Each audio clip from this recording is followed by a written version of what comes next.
到嘛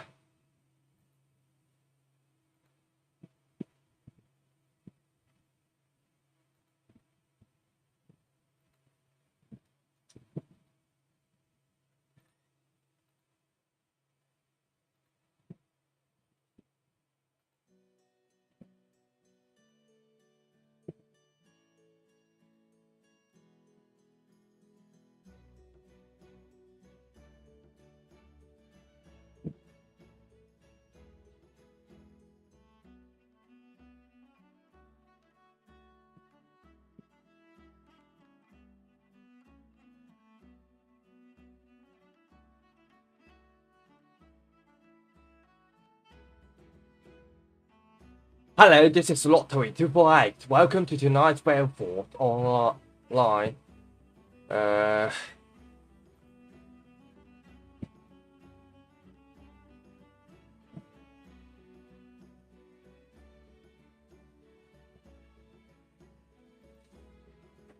It is time to continue with the archon quest.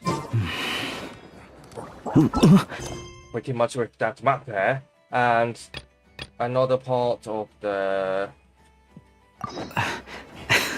I have no idea.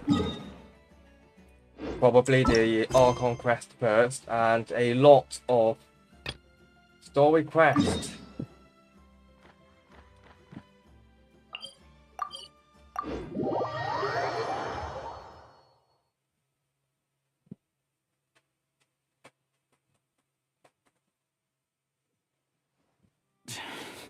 Tracking is going to be impossible in this.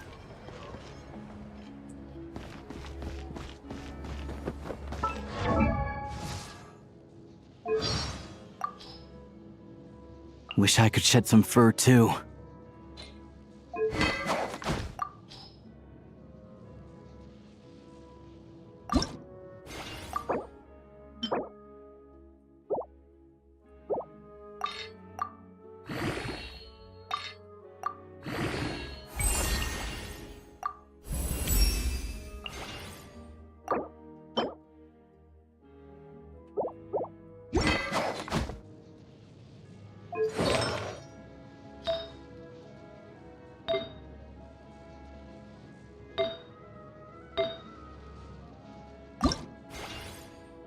Đủ mà.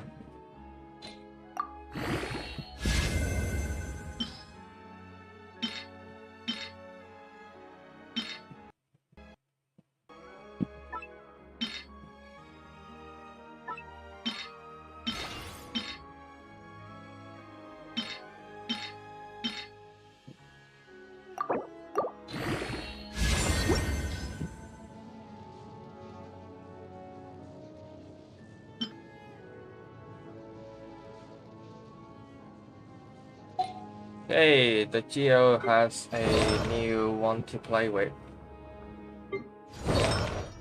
Yup.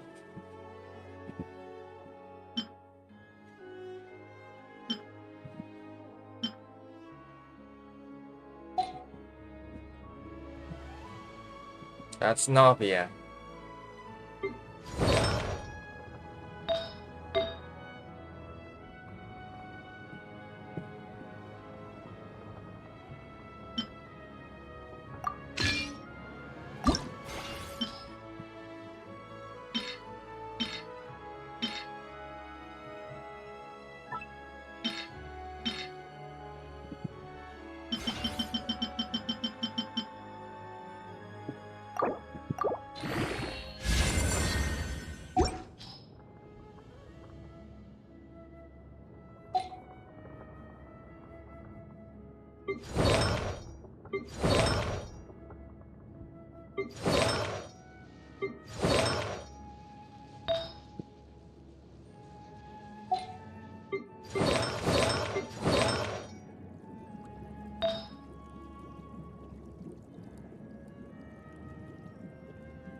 Correct.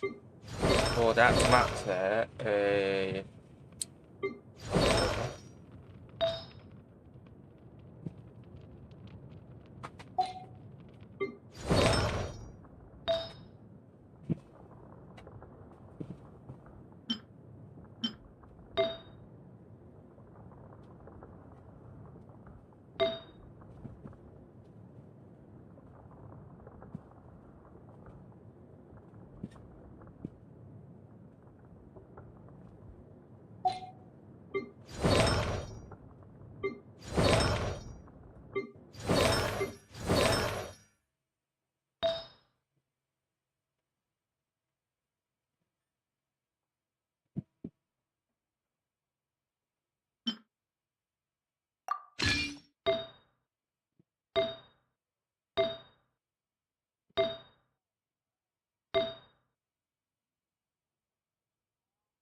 let's head back.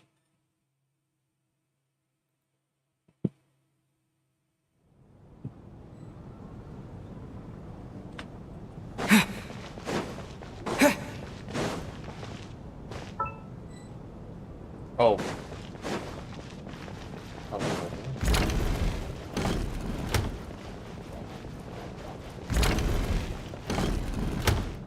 You're right, that was my bad. It was a knee-jerk reaction. I didn't think it through. Luckily, no one suspected my identity. Oh, phew. It's just you. I thought someone was eavesdropping. Since Vodyanitsa and I were on the same page earlier, I think I should share my thoughts with the Rokot members first.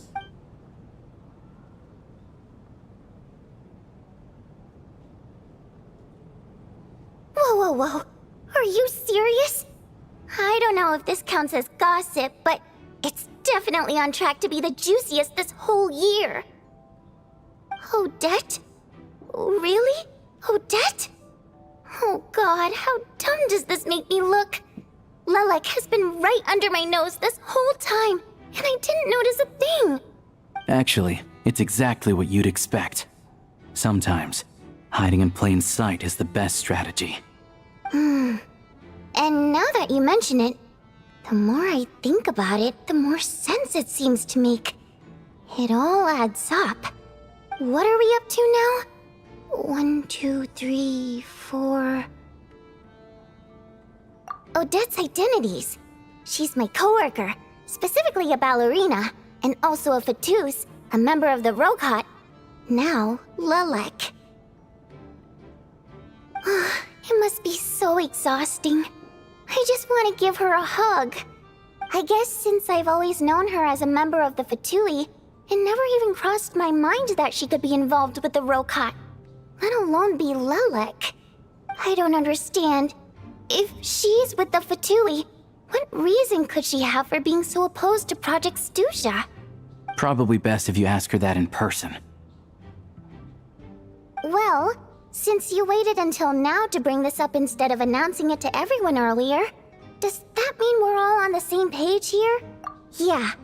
Lelek may not follow orders from the Rokot leadership, but as far as I'm concerned, she's never crossed the line. If anything, her actions benefit the poor. We need to confront her face to face. Do you think she'd really admit to being Lelek? I don't know. We'll have to see how it goes.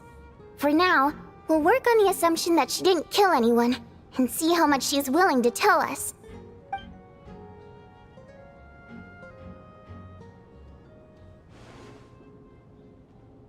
Now's her chance.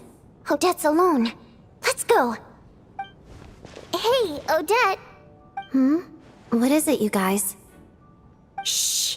Keep your voice down. We need to talk. So, you're Lelek, aren't you? Alright, fine. You don't have to say anything or explain yourself. Just hear me out first. None of us believes you kill innocent people. Whoever murdered those 2 people last night, it wasn't you. The Traveler was the first to figure out your identity, but he kept quiet during the discussion just now.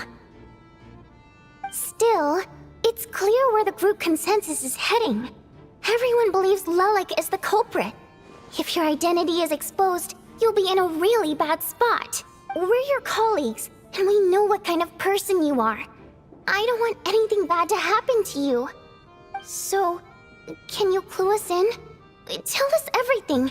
The more we know, the more easily we'll be able to cover for you. Alright. Yes, I'm Lelik. And no, I'm not the murderer.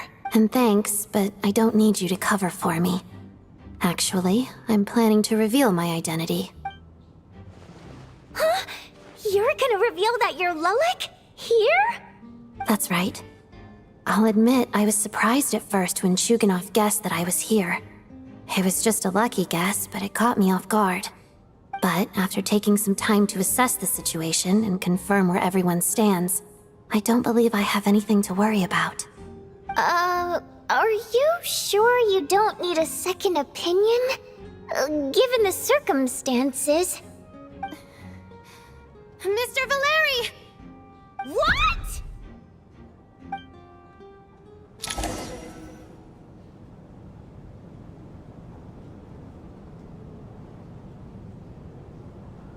So...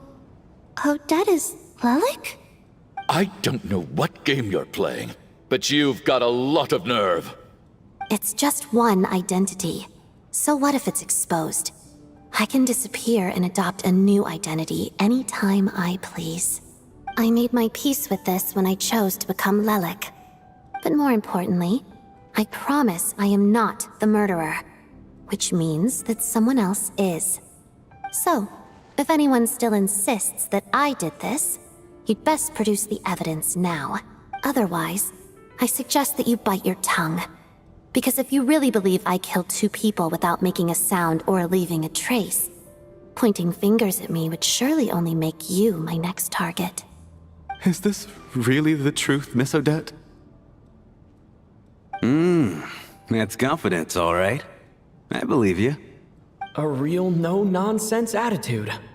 I can see why Marionette said that she's on track to inherit the title of the Fair Lady. Are you seriously buying this? Hey, officer! She just admitted to being Lelik. Aren't you going to do something about this? I do have one question, Miss Odette. Why have you chosen this moment to come forward and reveal your identity?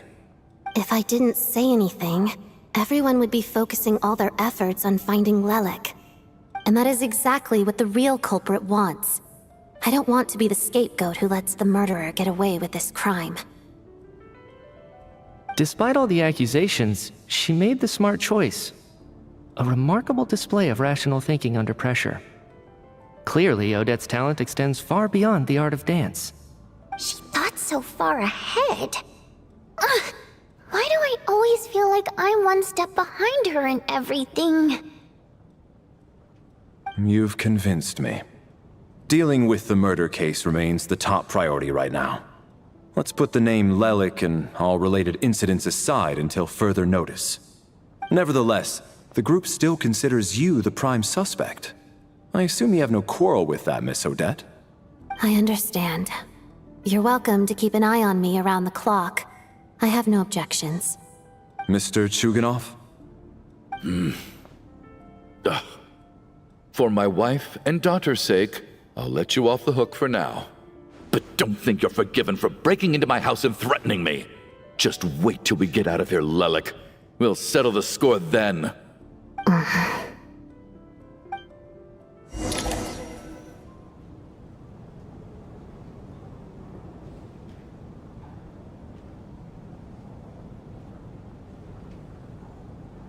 Good work, Lelik guard team. And Lelik too. Here, have some hot water. Turns out Valeri knew about my exploits. So now I've been told I have to guard Lelik with him. Shouldn't you be facing my way if you're guarding me? At the moment, It looks more like you're my bodyguards. If the true culprit is indeed still at large, as you have claimed, we must keep our guard up against them also. Don't worry, Tonya. We'll get through this. Once the snow stops, the officials will step in.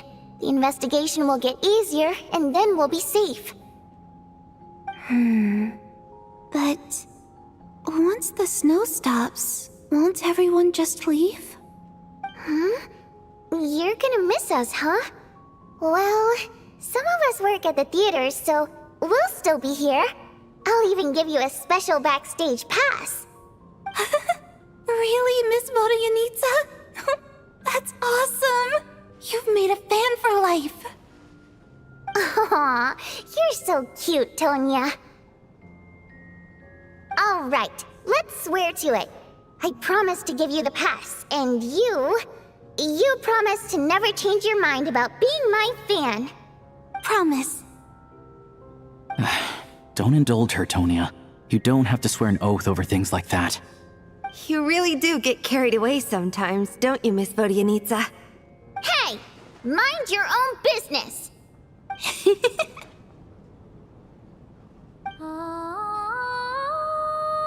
Don't be nervous, Miss Water-Imp. Everyone's here. There's nothing to be afraid of. Excuse me? Do I look nervous? Don't be ridiculous. No. You sound nervous, lass. Oh. Wait, but how... Okay, plenty of people know that I'm a water imp, but still... How come you understand our primary mode of expression? Primary mode of expression. I've not come across that concept before. Do enlighten me, Vodyanitsa. Well, it's just... We water imps tend to communicate our emotions to each other by singing, rather than facial expressions. The emotions we convey through song take precedence over our facial expressions. So, we think of it as our primary mode of expression. I'm impressed, Shram. I didn't take you for a man of culture, but you're clearly rather learned. It's not about being cultured or not. The thing is, this mode of expression can usually only be understood by other water imps. It's not a simple case of a song sounding happy or sad. And yet, you're clearly human, Mr. Shram. It's really not the big deal you're making it out to be. I think I just have a knack for it. Plus, I have a... very close friend who's a water imp. A delightful lady. But keep that a secret. Anyway, we spent so much time together that before I knew it, I noticed I could understand her expressions. Oh, I guess that makes sense. Still, the fact that you have a water imp friend is even more surprising. I'd better watch what I'm singing when I'm around you from now on. Hey, what are you implying? You're not secretly insulting the audience in your songs, are you? Heavens, why would I do a thing like that? It's getting late. We should discuss our sleeping arrangements for tonight. To guard against the killer, someone needs to keep watch. I suggest that we don't sleep in separate quarters tonight. It will be safer if we all stay together. As long as someone keeps an eye on Lelik, I'm quite sure we won't have any trouble. Are you saying that you wish to bet your life on Miss Odette being the killer? Nonsense. Of course not. Then I propose the following arrangement for tonight. The Traveler, Odette, and I will form the Night Watch. We'll sleep in shifts, but two of us must be awake at any given time. An excellent idea. This allows us to handle the night watch while also keeping an eye on Lelik. Meanwhile, the rule of taking shifts in pairs resolves the other issue. Namely that we can't necessarily trust the Traveler or Valeri either. I expect that plan took you quite some time to come up with, didn't it? Actually, our field combat manual outlines a similar approach. Although the scenario there involves guarding prisoners overnight during field operations. That being said, I must clarify that I harbor no disrespect towards you personally, Miss Odette. In fact, Lelik's numerous covert operations make fine textbook examples for military agents. I care less about respect and more about the fact that you just robbed me of 2/3 of my sleep tonight. I'm calling dibs on being the first to rest. Good night.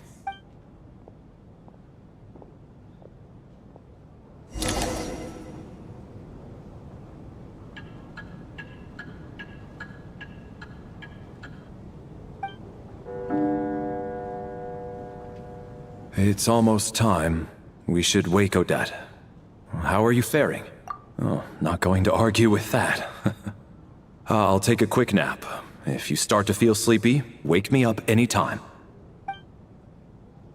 It's finally time for Odette and I to share the night watch. I should wake her up.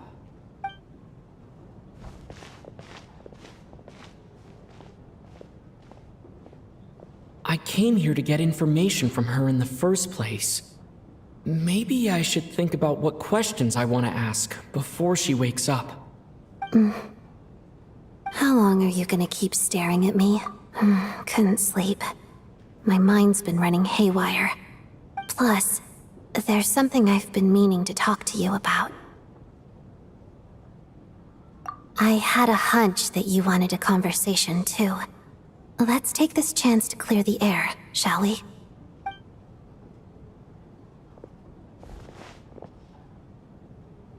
I just had a simple question for you, really. It's, Rosaline. In her final moments, did she have any last words or anything? I see. Well, that was all. I have no other questions. No. She was utterly ruthless in pursuing her goals. That kind of person should be hard to miss. And yet, even though I never approved of her methods, and she was an abrasive person, the fact remains that I am indebted to her. Oh, she told you. I guess that makes sense. I think she and Rosaline were on pretty good terms. Yes. Rosaline wasn't the kind to gossip about this sort of thing. Not that it's any huge secret to me, though. When I was a child, I had to join the Fatui for the sake of my mother and me. I trained under Rosaline. It was extremely grueling. And it didn't exactly come naturally to me. All I could do was try to ignore the biting cold and practice. I was a newcomer who'd managed to make a good first impression on a harbinger. There was pressure to live up to her expectations, to be worthy of the fair lady's reputation. Every day was a struggle against the cold, pain, and fatigue. And most nights, I struggled to fall asleep. After enduring all that, I've become almost immune to the sensation of pain. I suppose that was the cost of survival. Surely, any child who had to experience that would grow to hate her lot in life. So, I put an equal amount of effort into my ballet. Because in my young mind, that was the only way to defy my fate. It was my way of telling her, the Fatui's demands and your expectations of me are not what I wish for. One day, I will leave. I think she probably blamed my poor performance in training on my passion for ballet. She knew my heart wasn't in it. One time, when I was secretly practicing a dance at night, she suddenly showed up. I knew she was there to catch me red-handed. I told her, "You don't deserve to watch the dance I learned from my mother." She looked stunned. I guess she was surprised that I lashed out first, before she had the chance. But strangely enough, on that occasion, she wasn't fierce with me like she was during training. Instead, she fell silent for a moment, and then left. After that, she never interfered with my dancing or asked me how it was going. She never came to watch me dance again either. Not even once. She was. But even now, whenever I take out this core Ignis, I can't help but think of that night. Of the look on her face. Sort of. Although gift might be too kind a term. This is her flame sealed within ice. A symbol of her favor, yes. but also our way of keeping an eye on people. She knew the location of every piece of Core Ignis. If any recipient started acting suspiciously, she'd be on to them immediately. Trust her to make even a mark of approval feel suffocating. So, when news of Rosaline's death reached Snezhnaya, many people immediately crushed their Core Ignis. It gave them a profound sense of relief, like they'd broken free from her shackles. But I kept mine. With my sensitivity to pain being as dull as it is, the warmth from this Core Ignis is one of the few things I can still feel clearly. I still wonder, did she really come to stop me that night? I wasn't sure, but I was scared. So I said some really awful things. I guess she didn't leave anything behind. Not that I expected her to. It's fine. It's just a bit of a shame that we couldn't settle our differences before the end. She did. Are you sure she was talking about this event?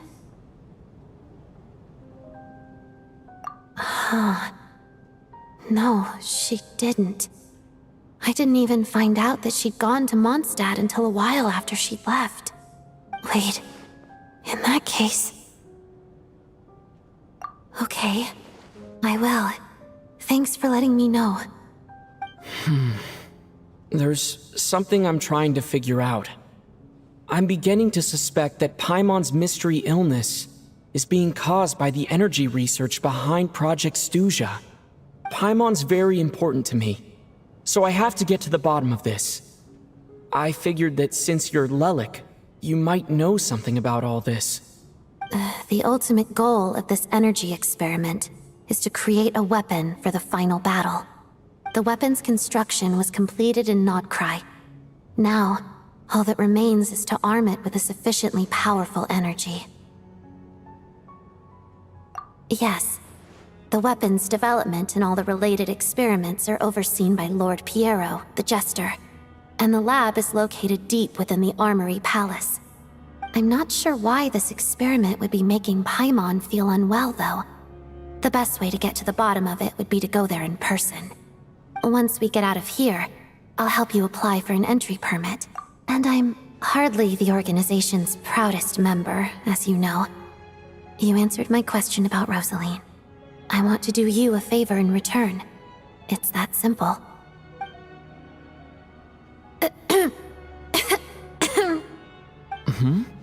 What's wrong? Are you not feeling well? You two seem to be hitting it off. I thought you were sleeping. Of course I was. In the military, one learns to fall asleep quickly, even in the most inhospitable environments. It's vital to staying alert and energized. Why? Is something wrong? Even if he was awake, he can't have overheard us, right? Well, thank you both for keeping watch. Traveler, I'll take over for now. It's your turn to get some sleep. Sure.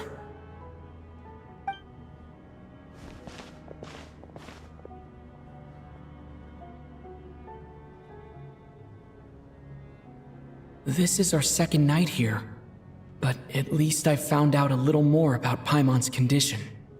I hope she's been sleeping well the past couple of days. Why do I feel like I'm being watched? Seriously? Is this payback for when I stared at her earlier?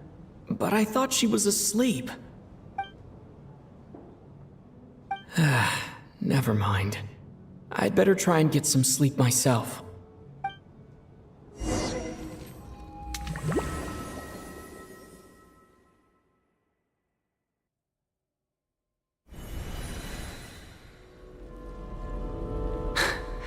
Hey, what are you spacing out for?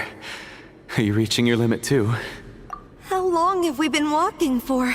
Do you remember? Time's lost all meaning. Ever since we noticed that thing above our heads. What was it called again? A star key? Or key star? Anyway, the person who named it was swallowed by the black mist. Whatever it's called, ever since we noticed it, we've been walking up and up, hoping that as long as we reach it, we can find a way out of this place. But it seems like no matter how far we walk, we never get any closer. Well, we've come this far. You never know. Maybe we're almost there? Come on, enough moping. Let's go. The black mist is catching up.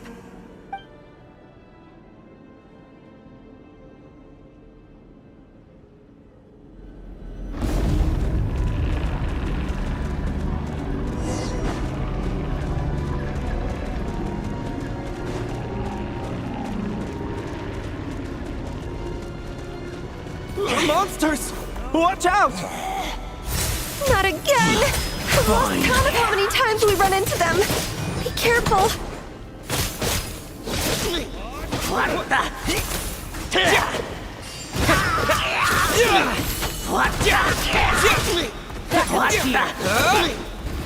Cryostorm!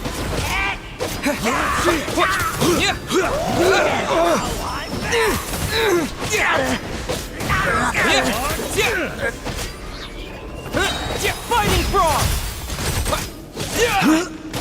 Encase!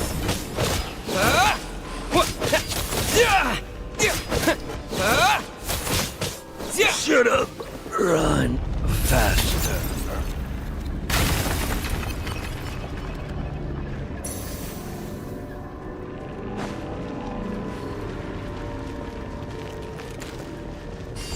Here they come again! Get ready! You wanna fight? Let's go!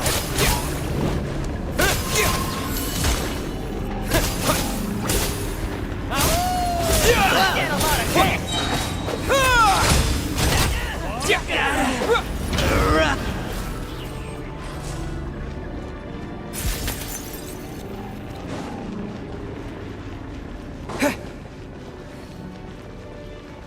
Monsters ahead of us, the black mist behind us. It feels like there's no escape. Fine.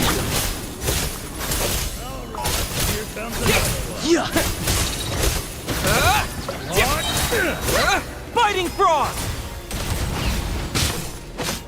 Learned! Are you hurt, Coolish? No, I'm fine. It's just... suddenly I don't want to walk any further. I get you. In fact, I reached my limit a long time ago. Sometimes it feels like there's hope where there shouldn't be. Yeah. The hope that the star gives us is the only thing keeping us going. But I'm not sure it's real at all. It may just be a collective illusion. Otherwise, why would it always be out of reach? We know you mean well, but you're only saying that to try and encourage us to keep going, aren't you? Thank you, friend. But enough is enough. Please don't give me any more false hope. Hope is poison in this place. You're going to continue, aren't you? I admire that. I've given up, but I wish you the best. May there come a day that you catch up to the star and leave this godforsaken place.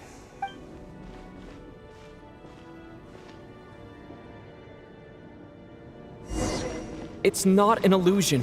We really are getting closer to the star. Congratulations. You're the first person to make it here.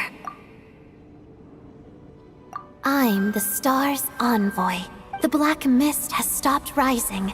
Its hunger is satisfied for now, having devoured your two companions. This is a good opportunity. I'll let you get some rest before we continue.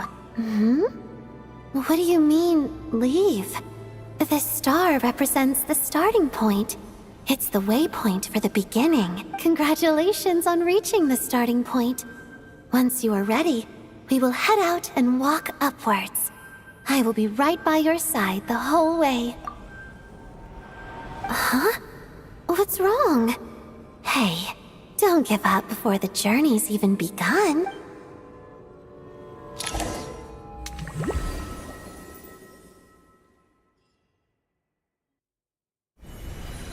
Rampana! Rampana! Is that Vodyanitsa's voice? What happened? Coolish, wake up! Please wake up!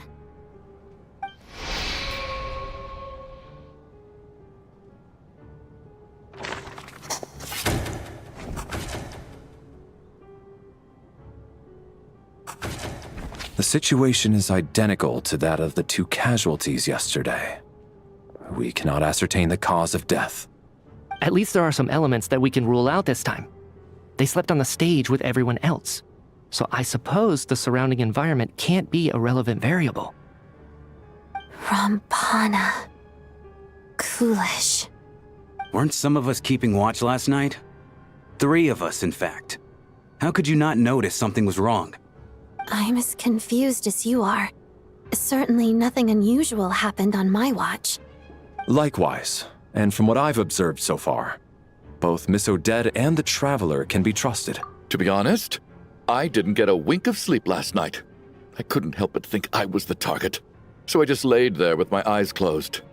I heard the Traveler and Lelik chatting, but otherwise I don't recall hearing any commotion during the night. Me too. I didn't want to wake everyone up, so I was concentrating hard, trying not to cough. I hardly slept at all. If anything had happened, I'm sure I would have noticed. Then, what could possibly be causing this? Once was bad enough. I can't believe it happened again. I worked closely with Rampana and Coolish for so long. I never imagined that one day they'd... And on the stage of all places... Vodyanitsa... 4 victims in just 2 days, and we still don't have a single lead. I need to get to the bottom of this as soon as possible.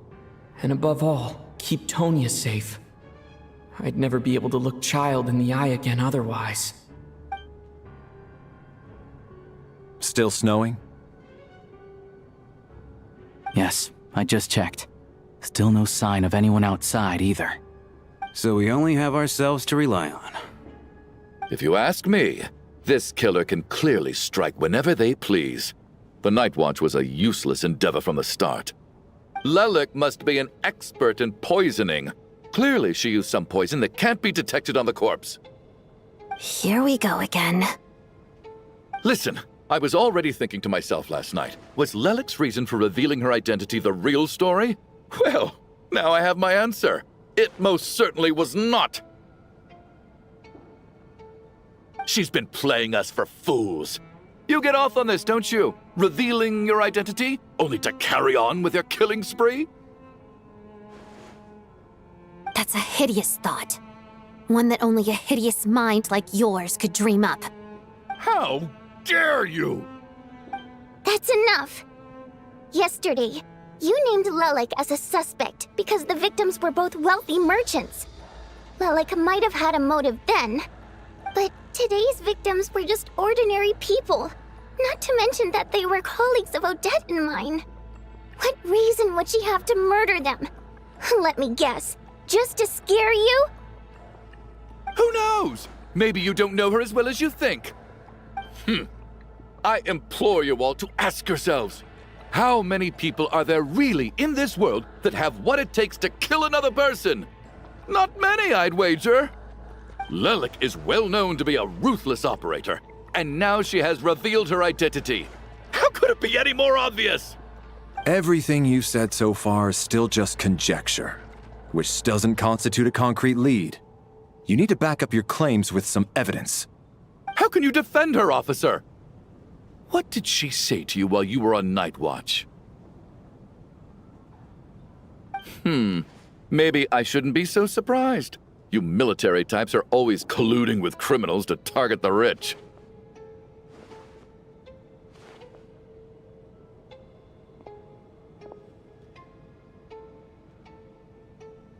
All so you can get your grubby paws on our hard-earned fortunes, then tell us to fall in line. The Fatui, the Druzhna, and the Rokot. Thugs, the lot of you!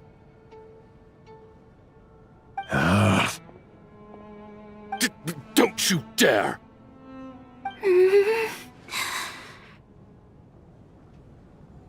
Sir, but you were the one who told us not to stop other people from expressing their opinions yesterday. 4 people have already died. Only yesterday I was chatting with Mr. Coolish. Then we woke up in the morning and he's... Turning against one another is the last thing we should be doing right now. Little girl. Even if Mr. Chuganov is a puffed-up, pig-headed windbag who doesn't have a clue what he's talking about, he's still one of the victims here, isn't he?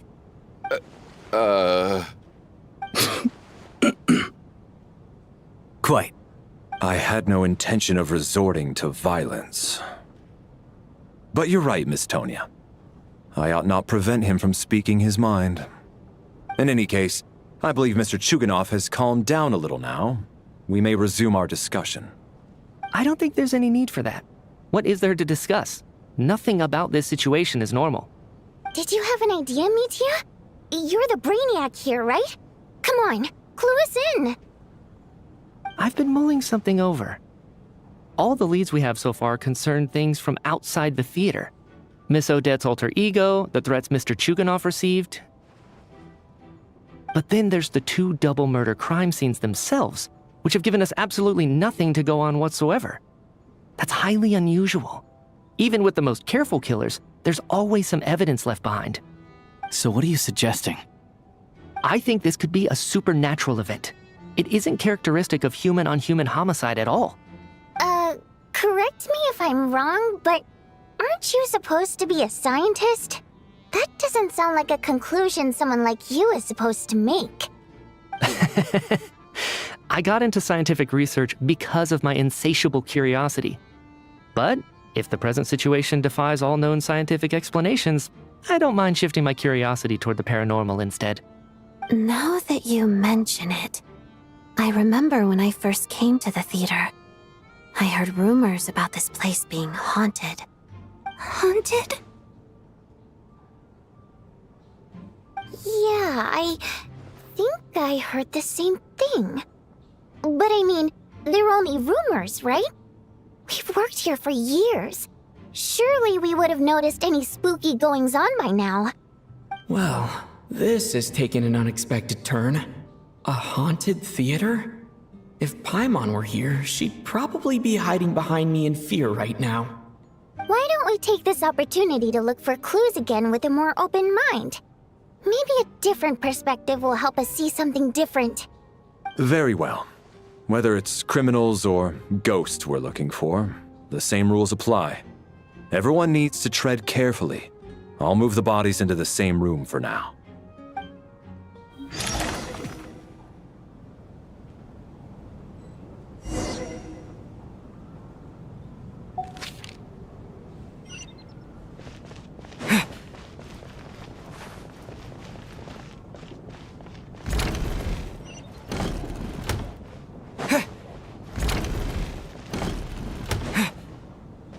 Tonia, did you find anything? Not yet. Still looking. So... Are we supposed to be looking for something paranormal? I think I'd prefer teaming up with you than looking around on my own. This looks like somebody's notebook. Shall we read it together?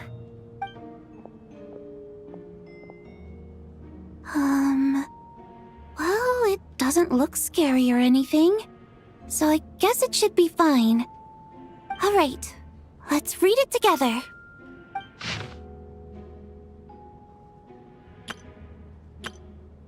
Huh. This has to be Vodyanitsa's writing, surely.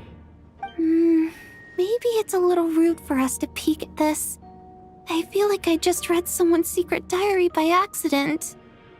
It sounds like she's writing this for her parents, right? I don't understand. Why put this stuff in a notebook instead of mailing it in a letter? Because her water imp parents belong to the aristocracy, who were driven out of Snezhnaya by the Tsaritsa long ago. And now they live somewhere new, where the postman can't get to. We're sorry. It's fine. My fault for not storing it properly.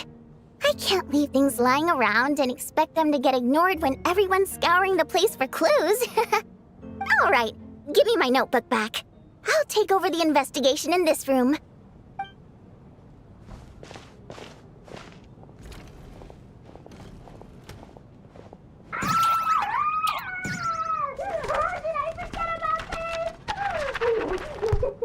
Oh God, and this one. Oh my. Why am I so embarrassed?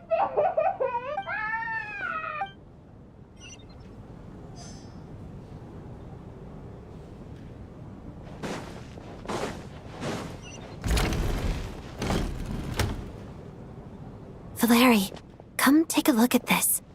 You too, Traveler. Some sort of notebook. What is it for? It's the on-duty logbook for the theater. Kulish was the main person to use it. He mostly used it to record any unusual incidents during a show, audience numbers, exit times, and so on. Yes, he'd always have this logbook with him when he checked tickets at the entrance. This should confirm a lot of key details about the recent show. So, find anything unusual? Yes. The number of people. I've checked and double-checked, but the numbers just don't match what's recorded in the logbook.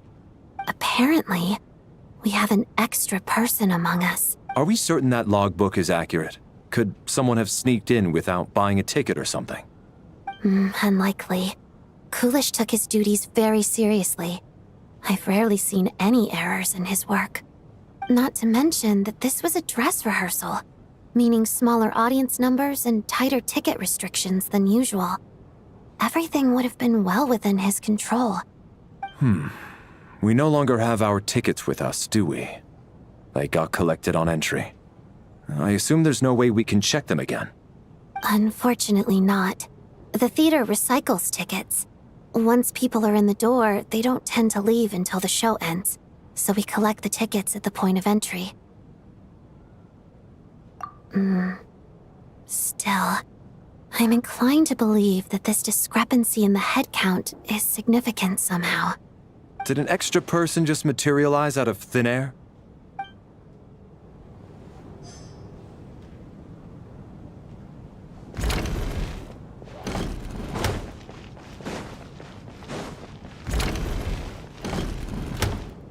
Ah, Traveler. Since you're here, come take a look at this. Alosha found it. We're both curious to hear your perspective. It appears to be an investigation report. And the focus of the investigation was the rumors of haunting we heard about earlier.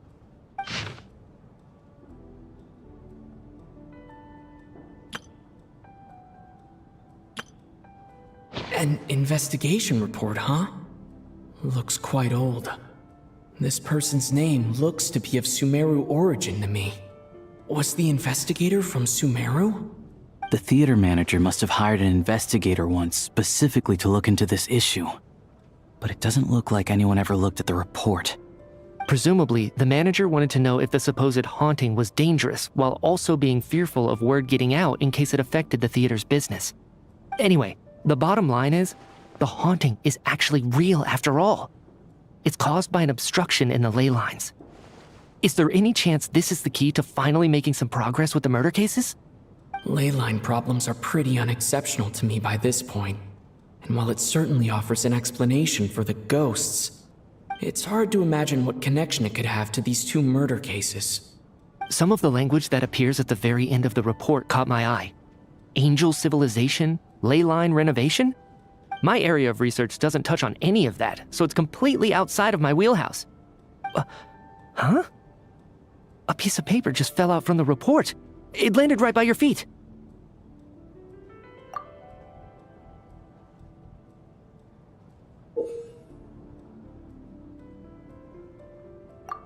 unnerving. It was tucked inside the report, so it must be a note left by the author. Death is near. Is that supposed to be what's going on here? With us in the theater? But if so, how did the author foresee it? Could he predict the future somehow? Maybe things are more complicated than we thought. No, wait a second. If we take the report and the note at face value, they completely contradict one another. The report definitively concludes that the hauntings in the theater are harmless and cannot affect the real world. But the note seems to be warning of potential danger. The question is, what exactly does the note mean by death?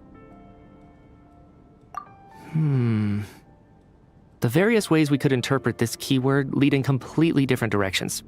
Let's pause our analysis here for now. I think we need more information.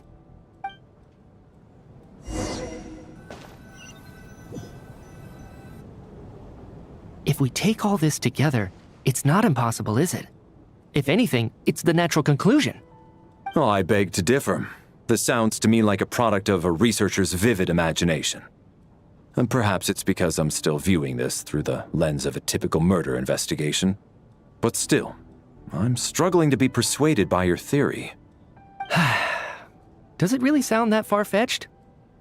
All right, well, let's treat that as speculation for now. I do agree with what you've said, so let's go with your idea for now. Good. Okay, now that we finally have some meaningful leads, I think it's time to reconvene. Let's get the others.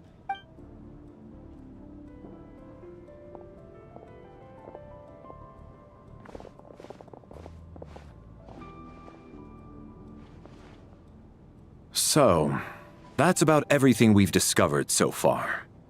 I'll share my theory first.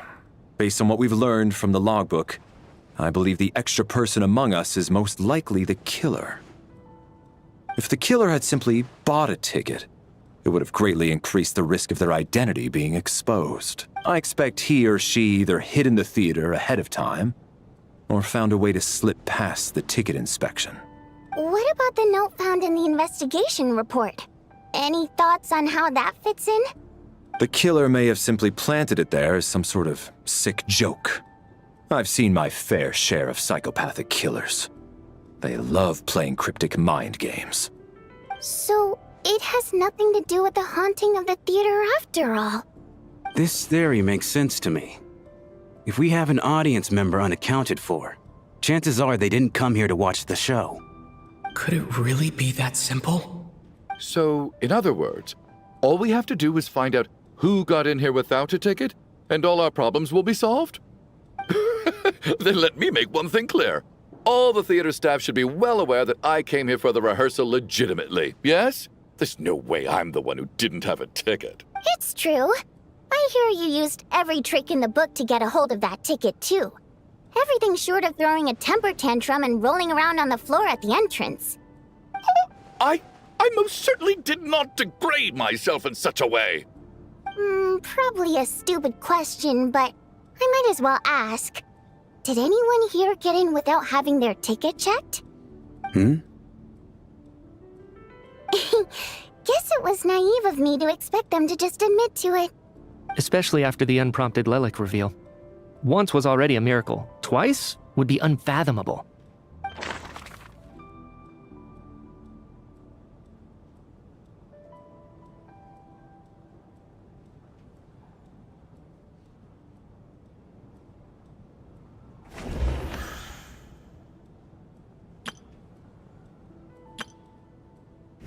As things stand, the audience head count doesn't add up. I guess we can rule out the theater's.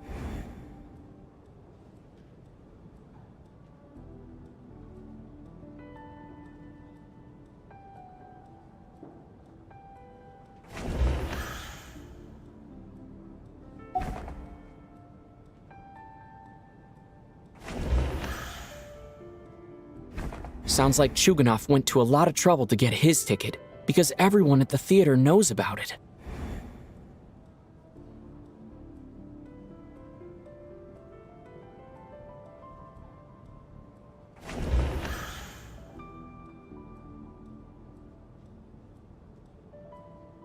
As things stand, the audience head count.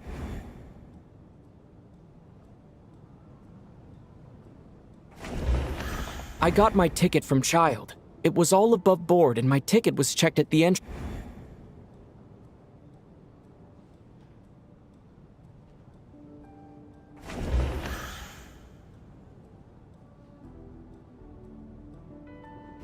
Tonya received her ticket the same way I...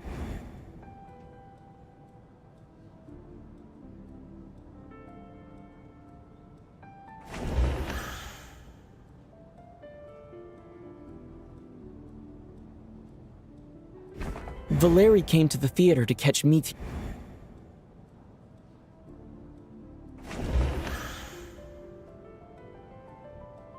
Valeri came to the theater to...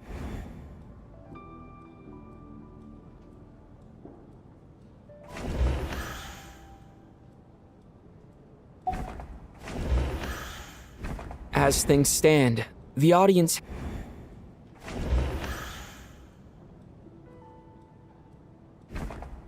I don't believe any of us here knew Shram before all this. If no one can verify Shram's identity... Mr. Shram, did you really go through the ticket inspection to get in here? Huh? Me? Why am I being singled out, my friend? Do I seem that suspicious? It's not that you stand out as suspicious, more that everyone else has been ruled out as trustworthy. Okay. Well, we spent the best part of 2 days together now, so I'm sure you can all tell what kind of person I am. I'm a true gentleman. I never dream of doing something like sneaking to the theater without a ticket. Yeah, I have no doubt that you're a good person. But the problem is, none of us here actually know you, so no one can say for sure that you are who you claim to be. Although, actually, what was it you said last night? Yeah, you're friends with that water imp, which is why you understand our primary mode of expression. Last time I checked, there were barely any of us remaining in Snezhnaya, since most of the water imps left. Could you tell me a little bit more about your friend? There's a good chance I actually know her. And I suppose it's also kind of a way for everyone else to get to know you a little better.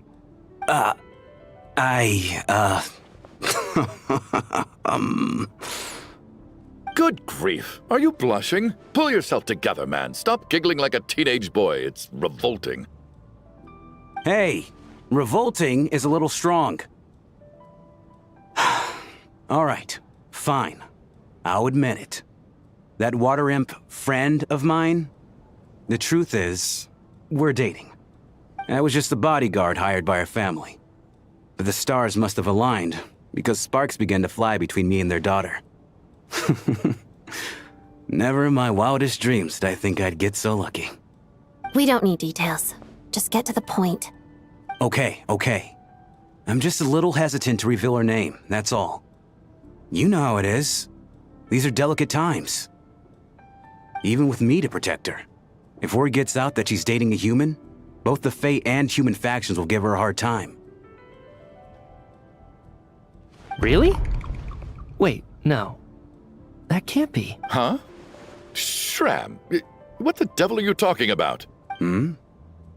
Why is everyone looking at me like that? Surely you can understand where I'm coming from. Delicate times? Factions? Yes? You know, the Civil War? Last time I checked, the Fae and the humans were still at each other's throats. If I'm not mistaken, the last significant civil war in Snezhnayan history was over 400 years ago, when Her Majesty the Tsaritsa had just taken the throne and was consolidating her reign. What do you mean, 400 years ago? What's going on here? Is Shram from the past? All right, Mr. Mitya, you win this round.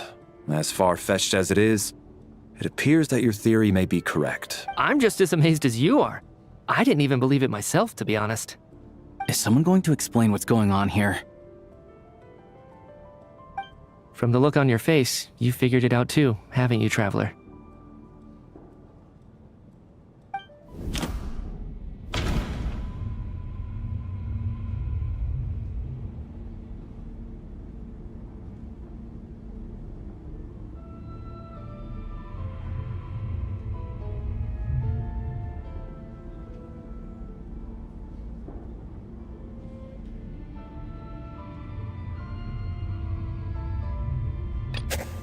That seems to be the case. Shram's the extra person, but there's no way of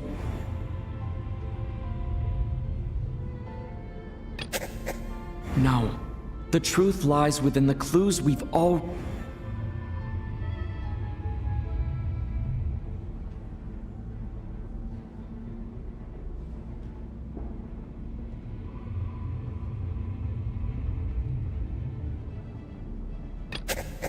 Vodyanitsa's private letter touches upon the history of the Water Imp aristocracy's exile, but reveals nothing about Shram's identity. The theater's ley lines have been modified to block souls within its grounds from returning to them. Some souls can even wander this place forever. Mr. Shram's statement proves he is from hundreds of years ago, and according to the investigation report on the theater hauntings, Mr. Shram is very likely a lost soul wandering the theater.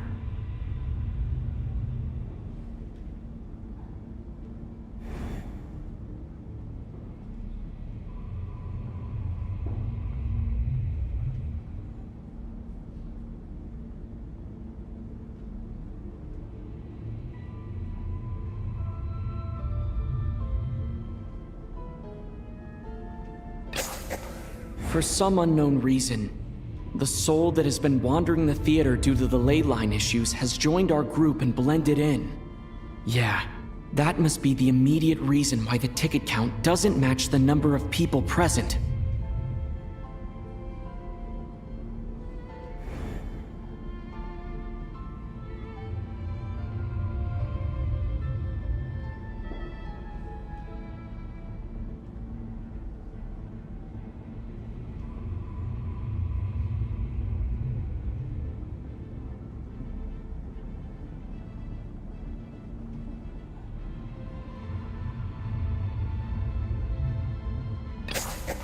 The contents of the investigation report have been verified.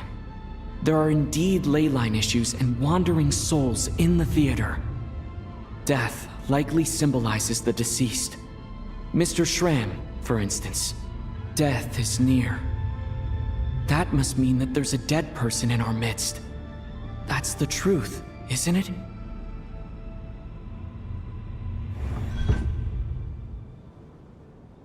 Yeah, the logic is clear now. The investigation report said that there would be souls stuck wandering around the theater because the ley lines were cut off. Mr. Shram must be one such soul who died in the theater a long time ago. In which case, that also makes him our extra person. So when the note said death is near, it must have been referring to death as in the deceased, people who died a long time ago. Someone who died a long time ago. In short, there's a dead person among us. The extra person we've been searching for is a ghost from the past. You mean I'm a ghost? No. Don't make jokes like that, my man. There must be some mistake. But even if I was dead, I know for a fact I didn't kill anyone these past 2 nights. Yeah, even if all that's true, the report also said the souls inside the theater can't affect reality, right? They're harmless. Then what if the problem isn't the souls at all, but the ley lines themselves? The ley lines have a powerful ability to attract and devour souls. Let's say that the ley lines are like a black hole, constantly seeking to engulf souls. But the souls that don't want to return are trying to avoid being sucked in. Why does this analogy sound so familiar? What happens when the black hole can't achieve its goal? I'm only speculating here, but what if it ended up swallowing innocent souls by mistake, or intentionally taking other souls to compensate? That could explain why we weren't able to determine a cause of death. If you're right, and their souls were devoured by the ley lines, it does make some sense. It does seem to explain a lot of the things we couldn't make sense of. Does that mean it's true? Except there's no concrete evidence. Mitya is relying on a lot of logical leaps. Still, it seems like the best explanation we have under the circumstances. Alright, so how could Shram not know that he's dead? Seems a little unlikely that he hasn't noticed anything unusual even after several days interacting with us. On the contrary, It's perfectly normal for a soul to wander the theater for centuries without questioning their existence or reason for being there. It's simply what's natural for them.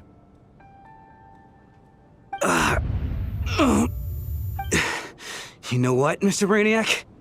I think you might actually be right after all. I'm trying to remember and...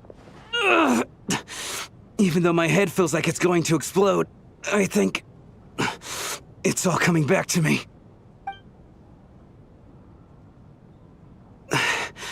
I was the one who didn't want to remember my own death, so I forced myself to forget.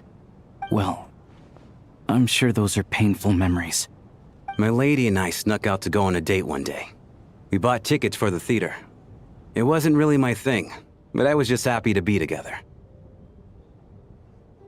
All of a sudden, a group of people burst into the theater, shouting for all the water imps to get out, performers and audience members included. It was clear the conflict between humans and Fae had reached a boiling point. This time, the extremists were even coming after the water imps who had nothing to do with the war. I thought I could pull one over on them, so I took off my jacket, draped it over my lady, and tried to sneak out amid the chaos. But I got caught. They started shouting, calling me a traitor to humanity. But I was going to do whatever it took to buy our chance to escape, no matter how many people stood in my way. I had to, both as their bodyguard and out of love. It's all right, friend. You can stop there if you want. You don't need to dig all that up again. It's just... even now, I'm still struggling to accept the truth. How could I be dead? I'm sorry, everyone. If I'd known I was a dead man walking, I wouldn't have dragged you down with me. If I'm the cause of all this death, then punish me however you see fit. But, Mr. Shroom... No. I refuse to be a burden. I know what I have to do. You said I've been wandering the theater for centuries, right? I guess it's high time I got a breath of fresh air. Out there, I mean. I'll leave this place and take all this death with me. Go out on my own terms. Mr. Shram, I'm sure we can figure out a different course of action. My good sir, we both know I'm not supposed to be here. I should have accepted my death long ago. One way or another, this has to end. Unless you're saying this goes against another one of your military principles somehow. No, I'm speaking on a personal level this time. Let it go, man. Oh, wait. One last thing. Miss Water Imp. My lover. Her name was Litia. Litia Ozarova. Do you know what happened to her? Ozarova. Oh, Auntie Ozarova. That's what we all called her. I remember her as a very kind elder. She had a bunch of kids, too. I'm so glad she survived. And she had lots of kids? Good. That's... good. I could hardly expect her to stay single just because of what happened to me, right? As long as she went on to be happy, that's all that matters. Besides, I'm dead. My soul has been wandering around here for so long because I was worried about her. But now, I can go without regret. There's no need to see me off, my friends. I've enjoyed our time together over these past few days. Perhaps we'll meet again in the next life.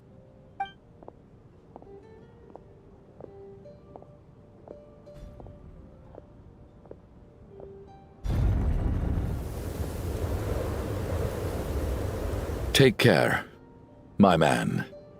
I knew Mr. Shrim was already dead, but... I still feel so sad. Death is cruel, no matter how we might try to make sense of it. So, Was the conflict between Fae and humans really that bad back then? I was only little, so I don't remember much. It's terrible to think that so many innocent people had their lives turned upside down. Even the historical records about that time period don't say much about it. All people know is that the Tsaritsa founded the Fatui, drove out most of the Fae aristocracy without explanation, then used her terrifying power to suppress the humans. It seems to me like the Tsaritsa chose to make herself the enemy. She downplayed the conflict, directing whatever animosity both sides had for each other at herself instead. That's also why, despite how brutal the conflict was at the time, there hasn't been much lingering tension between humans and Fae since. Things have been fairly harmonious for the past few centuries. So, the Tsaritsa banished the Fae to protect the Fae living in the city? She offered herself up to be hated in exchange for peace. Maybe it's not quite as bad as it sounds. I don't think Her Majesty is too concerned if mortals hate her or not. And besides, there are very few who truly do. All this time, I had no idea. All right. If Mitia's theory is correct, then I think we can consider this matter settled. Let's all take a break.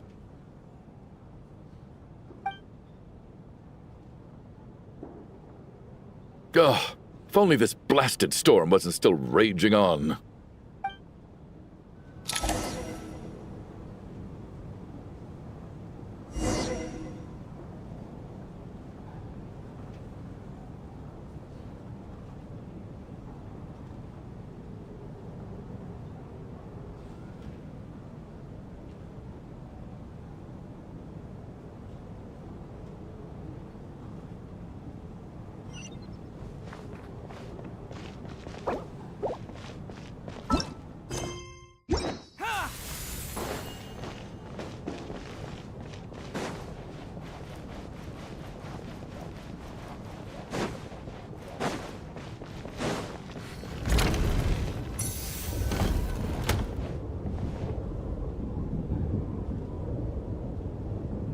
Looks like now we can just rest until the snowstorm stops. I still can't believe Shram turned out to be a ghost who'd been in the theater for hundreds of years. To think he was dead this whole time. What a strange turn of events. Knock knock. Huh? Knock knock. You know the door isn't closed, right? You don't have to knock.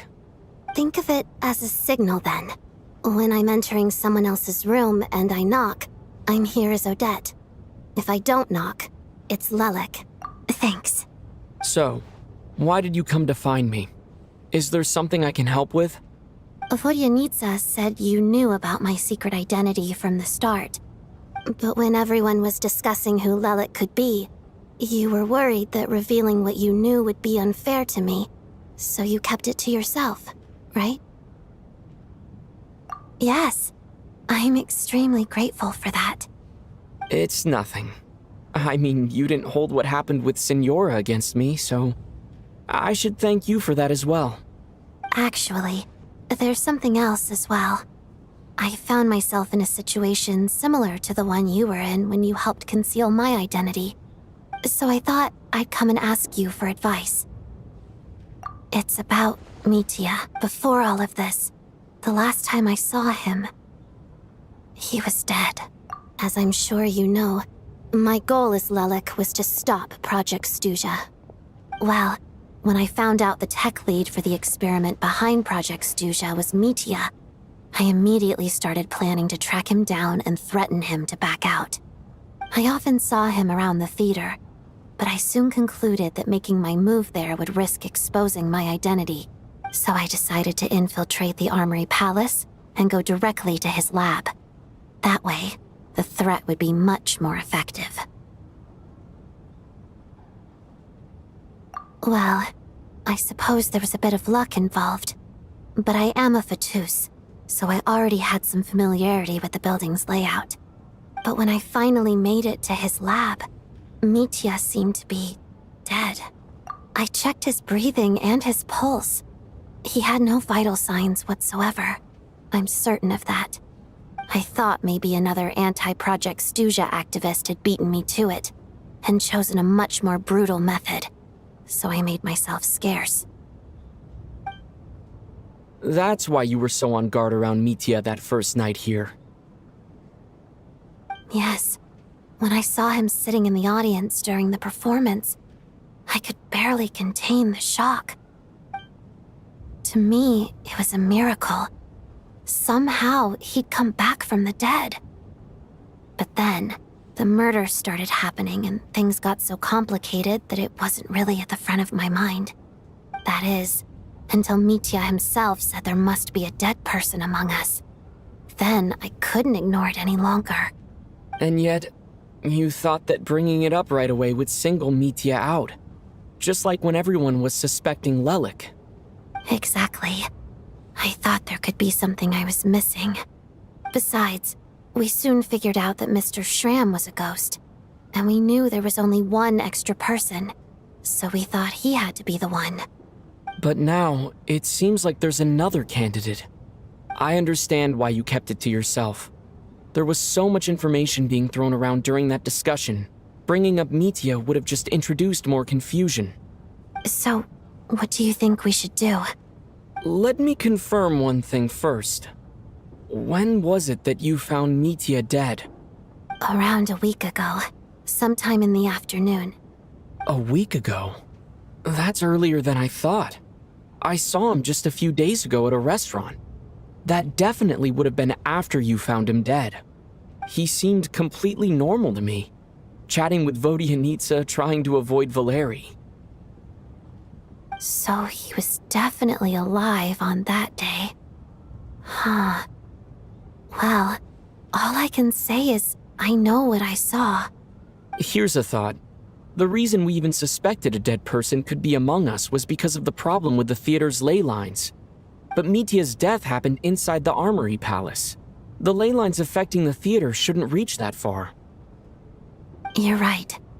I guess he doesn't fit the profile of the person we were searching for. I think the chances of it being him are very low. Surely he can't have died for real in the Armory Palace. Unless... Unless what? Unless he really did come back from the dead. You're right. Do you think we need to disclose this to the others? Huh, what's this? A private meet and greet? Where do I line up? That's not what's going on here. Well, I was just making the rounds. Thought I'd try to lighten the mood a bit. Vodyanitsa's handing out food if you're hungry.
What is going on with this storm?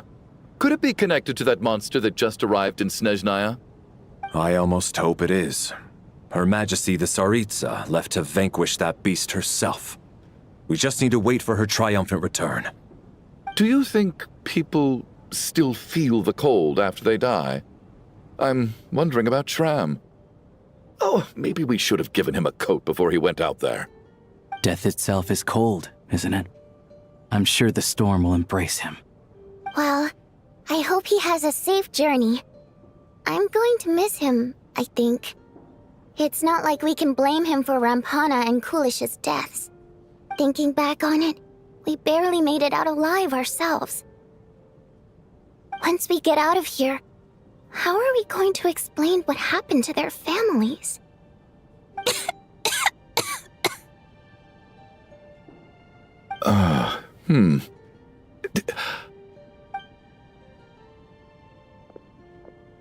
Are you okay? Here, take this. I've never used it.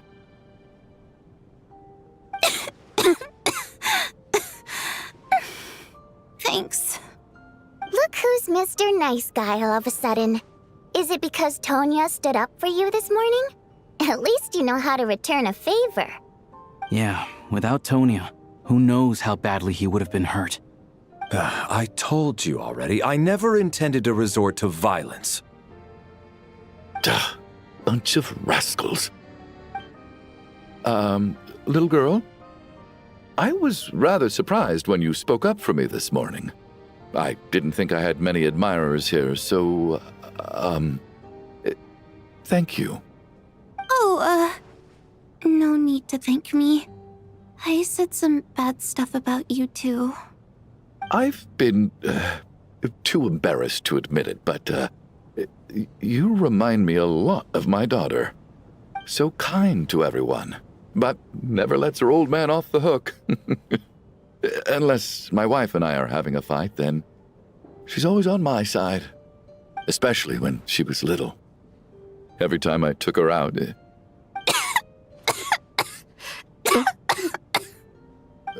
All right, easy now. How long... I don't know. It's probably been a while. I'm fine. Are you taking anything for it? Yeah. I'll be fine once I see my brother. He's gonna pick some frost fairy flower leaves and brew a tonic for me. I'll feel much better once I drink that. I see. That's good to hear, then. We should probably discuss arrangements for tonight. Now that the deceased has left our midst, there shouldn't be any more incidents. However, out of an abundance of caution, I'll keep watch. Shouldn't we take shifts? I can take one if needed. No need. I managed to get a nap in earlier, so I have plenty of energy right now. After all the tension of the past few days, everyone else should just focus on getting a good night's sleep.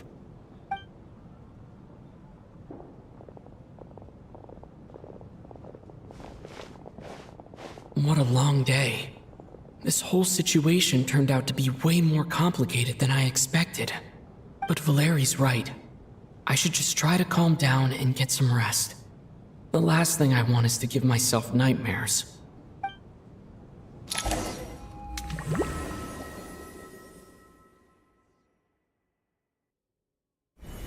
He's awake! He's awake! Get over here, you big lug, and take a look! If you must call me something, call me Mr. Door. The Black Mist is coming. You need to go. Are you all right? Can you walk? We just got attacked by monsters on our way up. That Mr. Door fellow protected us. He just seemed to come out of nowhere. Not much of a talker, but when it comes to taking down monsters, that man doesn't hold back. Curses! The Black Mist is catching up to us. We need to keep going. Mr. Door, I don't believe I've ever seen you around here before. Why is that? There's no need to try to get to know me. I'm just Mr. Door. I have to find the door that belongs to me. Oh, well, anyway, we're lucky to have you here. Thanks for saving us earlier. Mr. Door, monsters! Quick, get rid of them! I can just push these ones off. No need to thank me. This is where my duty lies. Having second thoughts?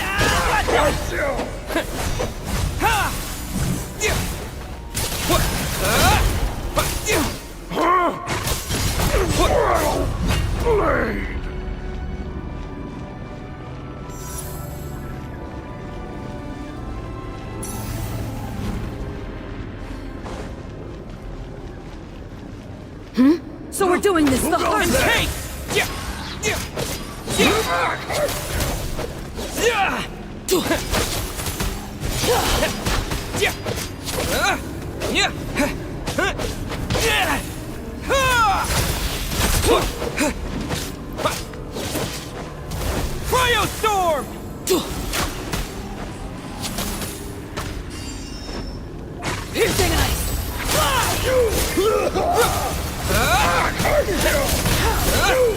You Yeah. wait. Yeah. Yeah.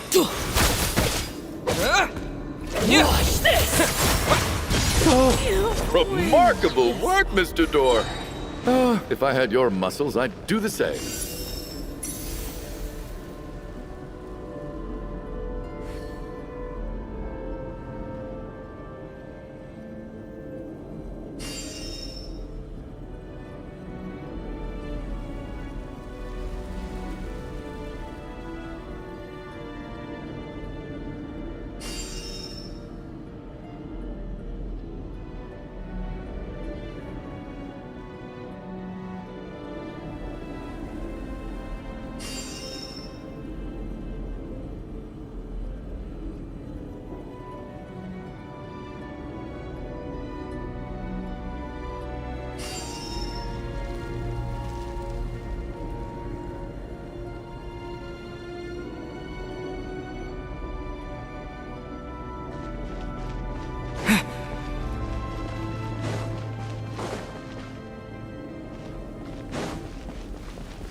Are none of these doors the one you're looking for?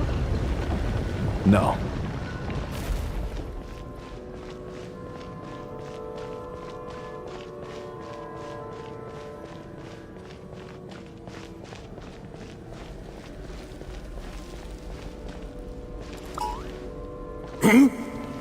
Encase! Condense! Come no closer. Impossible. By my command. Cryostorm! By my command. Biting frog! Impossible.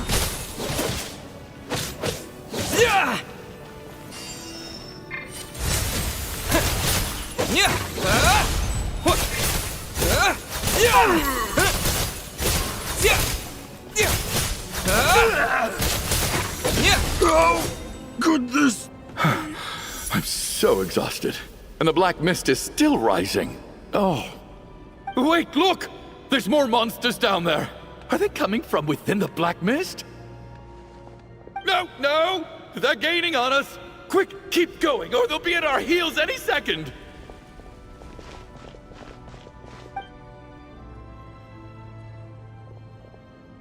Mr. Door, what are you doing? We need to get out of here. They're coming! Found it. This is my door. What? You mean you're going to stay here? I am a door. This is where my duty lies. No! You saved us. We can't leave you behind. You must keep going. A door can only keep things out for so long. You must make haste. But... Oh, you're right. Let's go. We can't let Mr. Door's sacrifice be in vain.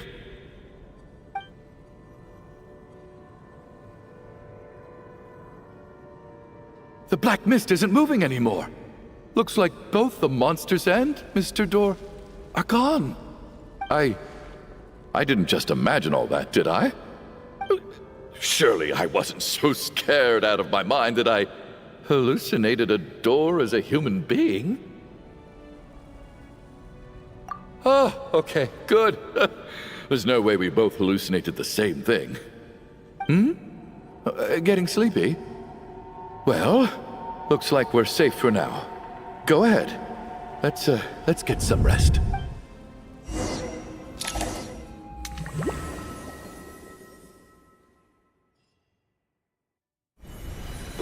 What time is it? Is it morning? I think I had a nightmare. I guess everyone's still asleep? These past 2 days have been exhausting. Valeri's keeping watch though, so he's probably the only one awake. Valeri?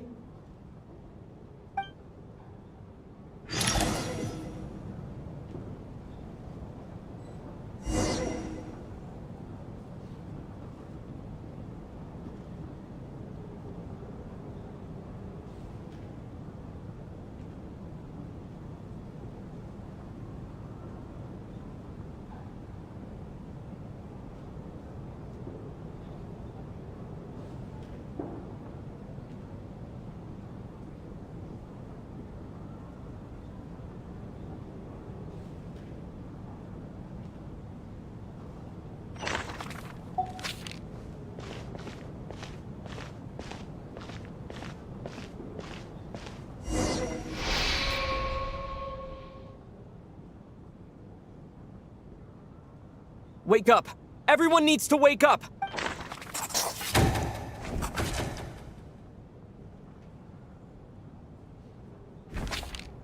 Just like the last 2 nights.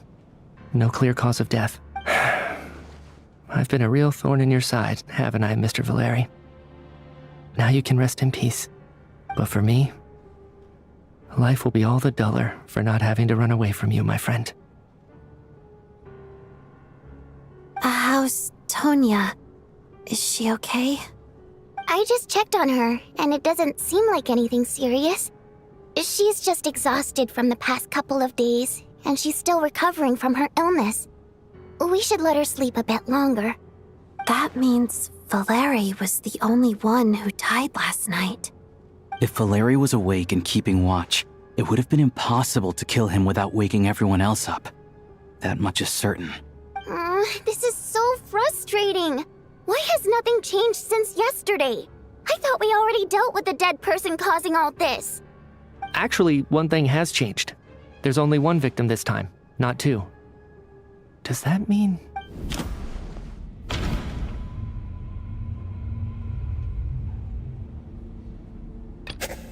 But Mr. Schramm was already deceased to start with.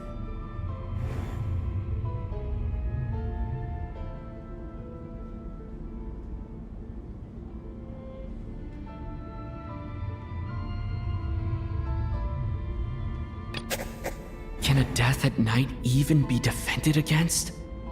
This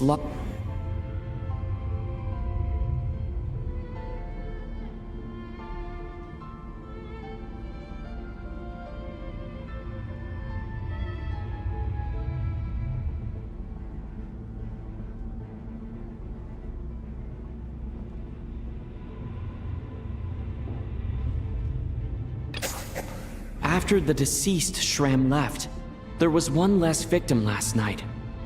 That more or less tracks. It's a reasonable conclusion, considering the only variable that changed.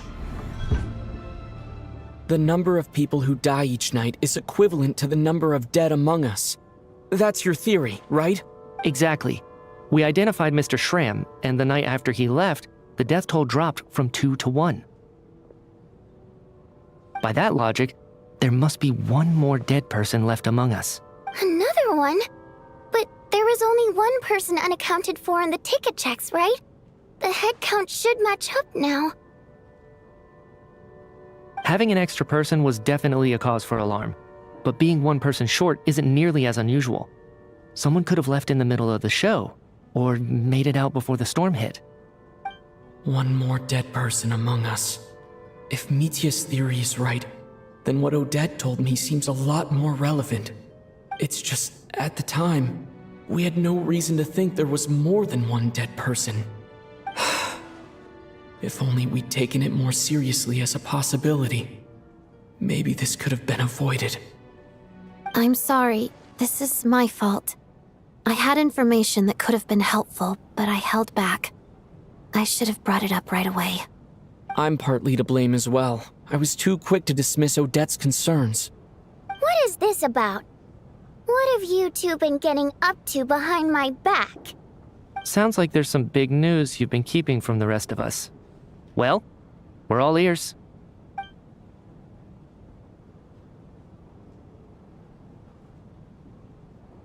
I'm the dead person?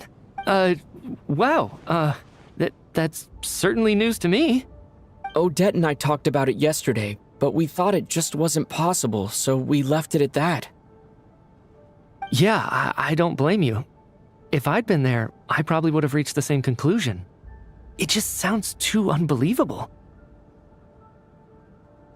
Let me just try and verify this. I just scoured my memories trying to think back to the afternoon Miss Odette mentioned, but I honestly have no recollection of dying. That's where I'm different than Mr. Schramm. Having seen Mr. Mitya a few days ago myself, I also find it hard to believe he could be the other dead person among us. Well, if it isn't Mitya, then who? Do we vote on it? If you don't mind me asking, Traveler, I believe you mentioned that you know Tonya's brother. Had you ever met her before all this? No, never. Wait, are you saying... Now, just 1 minute. I know where this is going. You can't just randomly point a finger at anyone you want. You're in the hot seat, and all of a sudden you want to divert our suspicions onto somebody else? Trying to pick a fight, Mr. Chuganov? Whenever you open your mouth, all you do is attack people, and I've had enough of it. If you don't want to engage in a civil discussion, you can shut up. You little brat! Did Mitya ask about Tonya because he suspects her? I suppose I only identified her by age, and nothing else. Could that mean...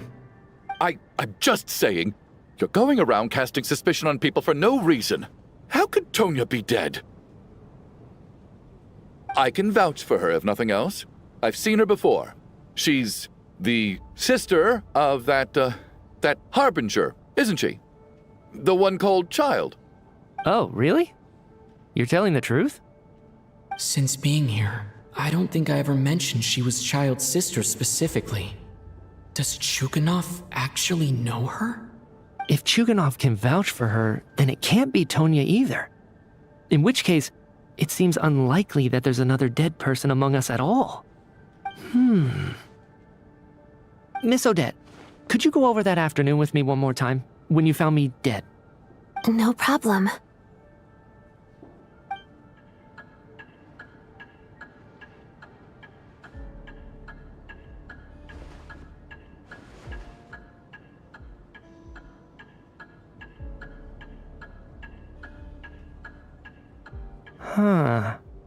No matter how hard I try, I just can't remember anything about dying.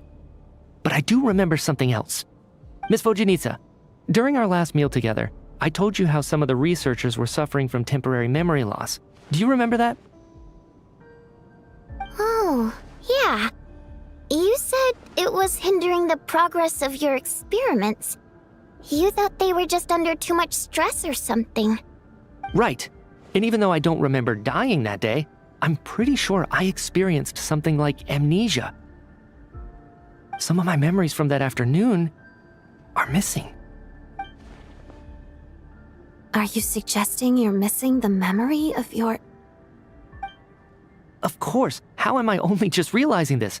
Humans aren't necessarily aware of their own death. You mean being silently assassinated, or dying in your sleep? Situations like that? The researcher's amnesia. Suddenly it all makes sense. I must thank you, Odette. I think your perspective just helped me reach a breakthrough on a series of issues that have been troubling me for quite some time.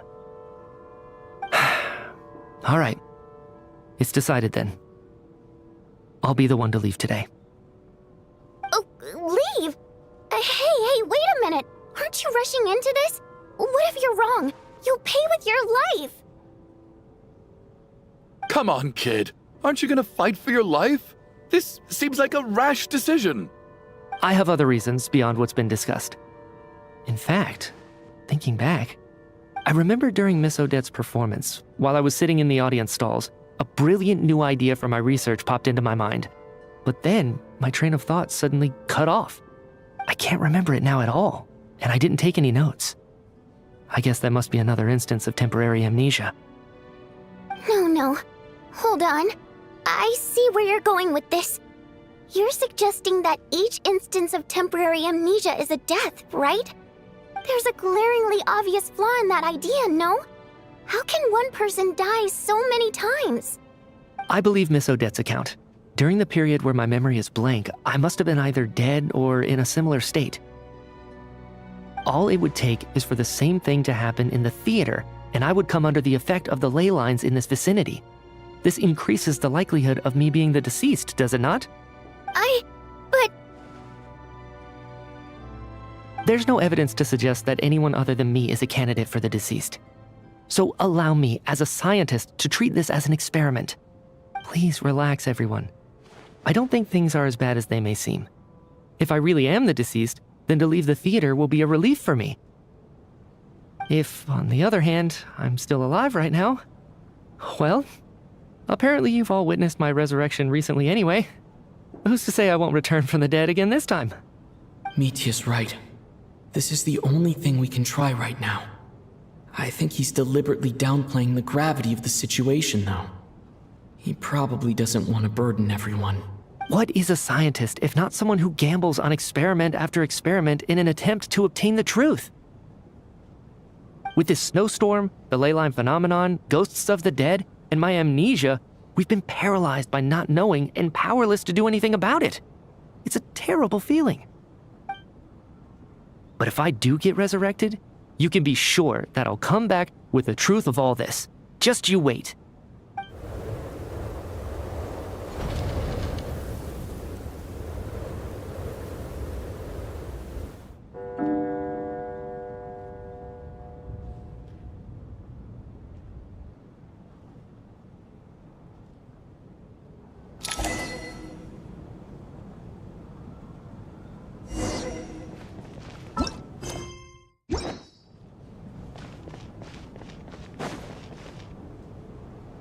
Poor Mr. Mitya. I didn't even get to see him one last time. Maybe it's a good thing that you weren't there to see it. It was a hard thing to watch. I hate goodbyes. Why does it feel like everyone around me is slowly disappearing? Not just in here, I mean. In the outside world, too. Maybe it's the realization that, at the end of life, everyone has to face it alone. Come to think of it, the main reason we're still alive right now is pure luck. Each morning here, for every one of us, there's the chance that we might not wake up. You could take it a step further and say that the same is true outside, too.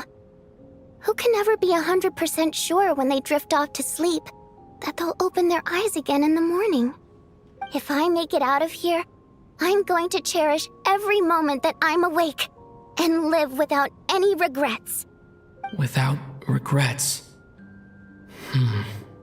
I feel like a strange sense of anxiety has been quietly growing inside me over the last 2 days.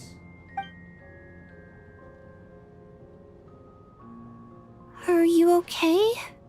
You look really glum. If something's bugging you, let's talk about it.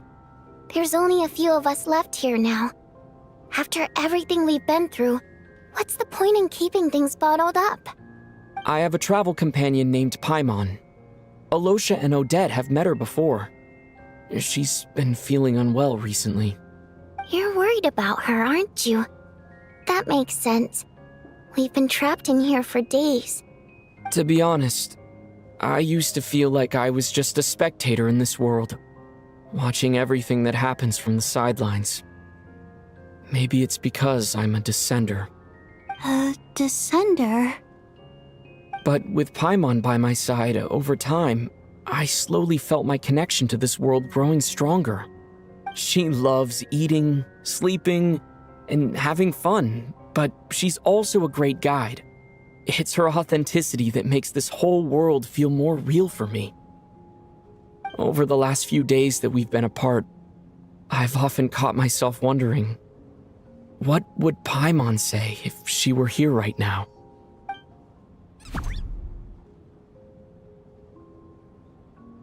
But by the time I snap out of it, the conversation has already moved on, and I'm still in my own little world.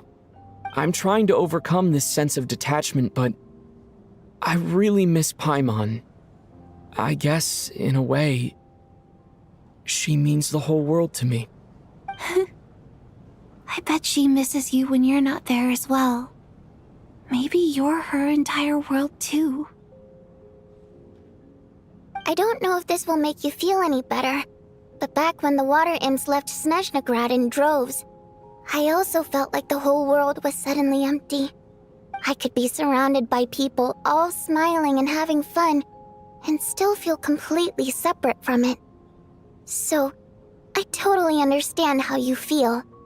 Later on, I started to think, maybe accepting the fact that our loved ones won't always be with us is something that takes a lifetime.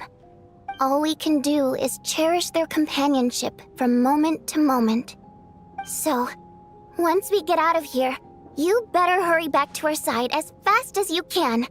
You can't let your story end in regret. That's the trope I hate the most. Thank you. That's exactly what I needed to hear. But Vodyanitsa, if you hate goodbyes too, why didn't you leave with your people? That's just the choice I made. I used to regret it, but I don't anymore. Like I said before, singing is a water imp's primary mode of expression. It's how we convey our emotions. Our songs have echoed through this theater for hundreds of years, each one a story pieced together through moments of joy and sorrow.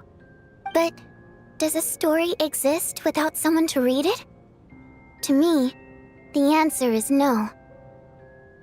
So I made the choice to stay. That way, there would still be someone left to sing these songs and listen to their stories. Otherwise, they could have been lost forever. Could you teach me how to understand your people's songs sometime? I want to be able to truly hear them, like Mr. Shram. A fan after my own heart. Thank you, Tonya. How about I sing something for you, and you tell me what you hear? Okay, I'll do my best.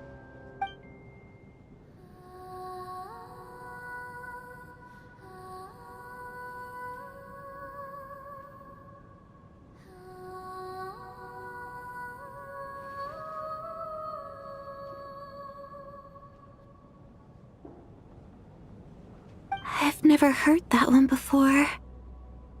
I feel like I can hear a sense of longing somehow. I wonder why that is.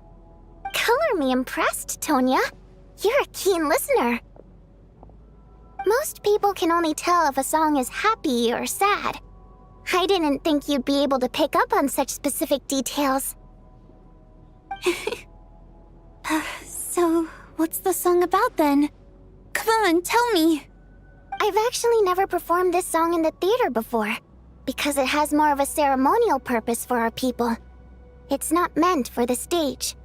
It means something like, "May those we have lost watch over us, and follow this song back home in the night, so that we might be reunited once more." No wonder I could hear that sense of longing. You sing it for loved ones who have passed away. I hope it reaches them. It's getting late, Tonya, and you're not well. We should all turn in early. I suppose there's no reason to keep watch tonight. Okay. But, before I go to bed, could you sing that song a couple more times for me, Vodyanitsa? Of course. Anything for my #1 fan.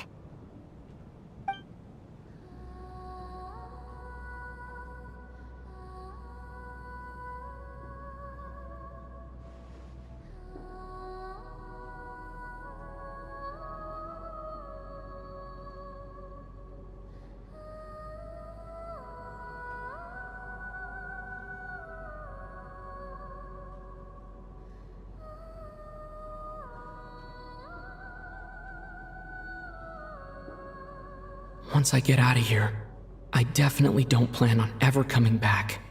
But I guess that means I'll never get to hear Vodyanitsa sing again. That's a sad thought. Before I fall asleep, I should cherish this moment of companionship while it lasts.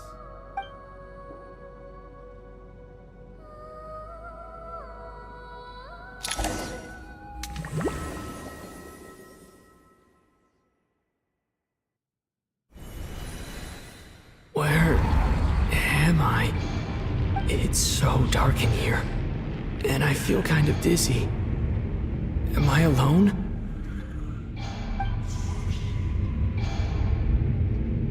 Huh? What was that noise?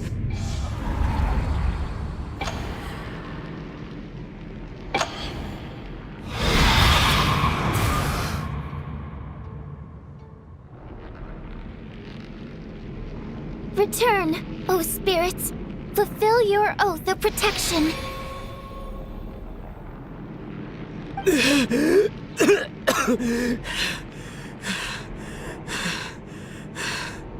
I'm alive? What just happened? No time for questions. Quick, over here. Turn on the switch. We need to bring back the light.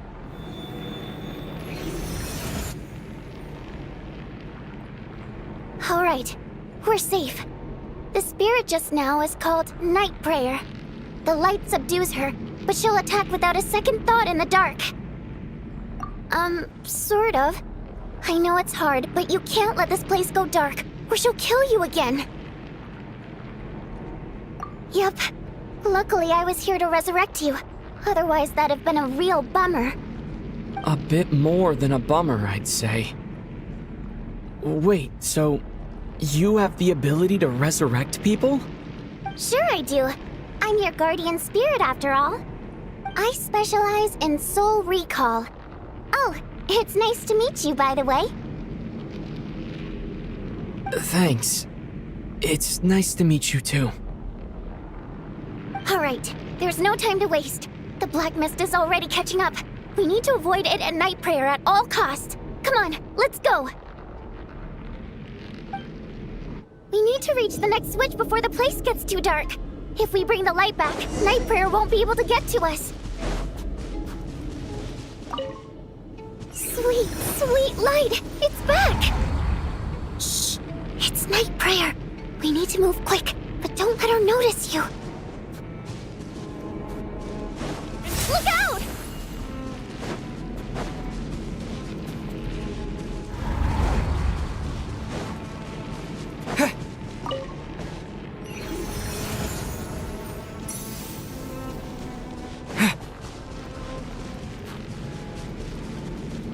The next switch is over there.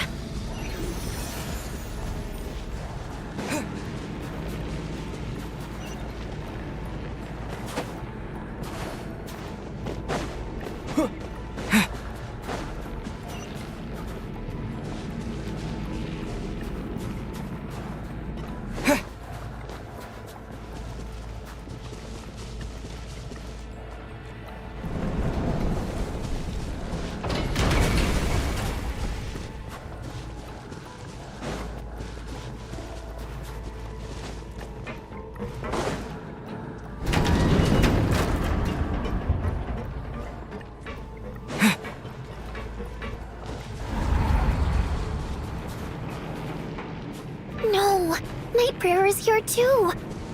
This can't be the only path. Let's head up there and take a look.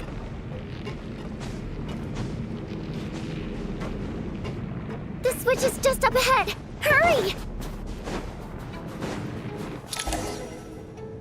It's too dark. We're not gonna make it. Come on, faster!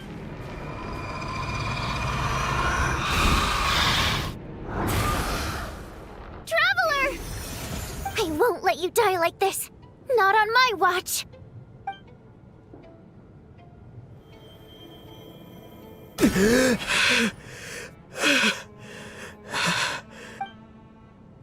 Even though it's not permanent, dying is definitely not a pleasant experience. Great.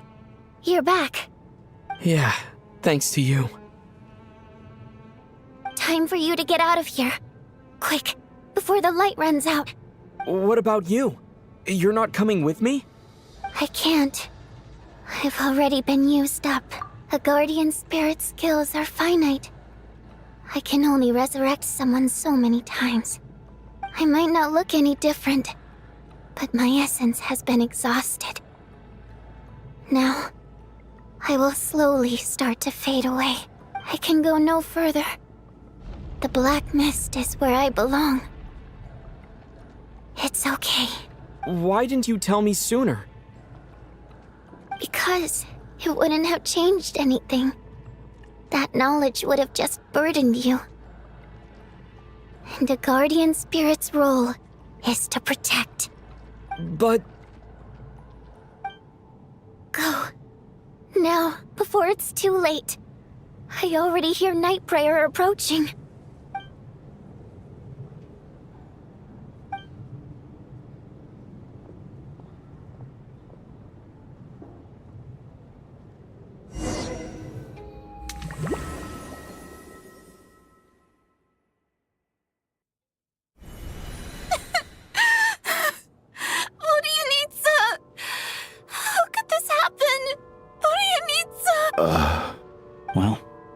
guess there's no need to inspect the body.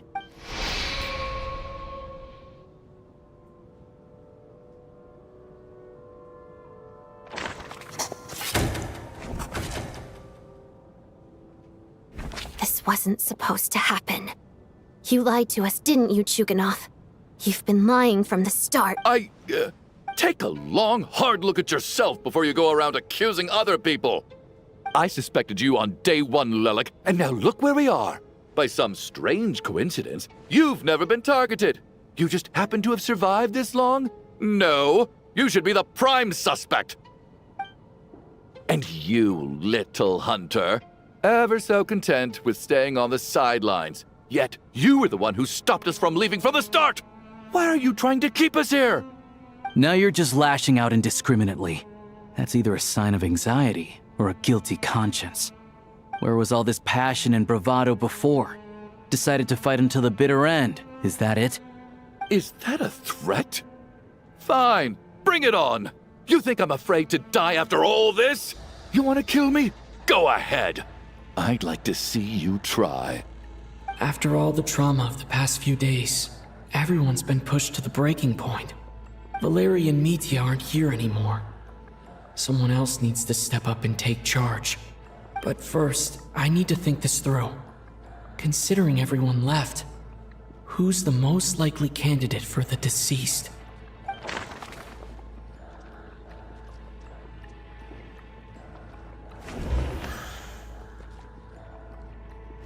I clearly remember Mr. Chuganov from the first time I visited the theater. He made quite an impression. That was just a few...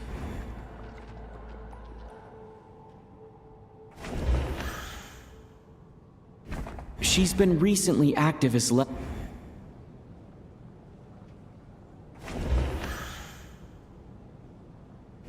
He's arguably the first...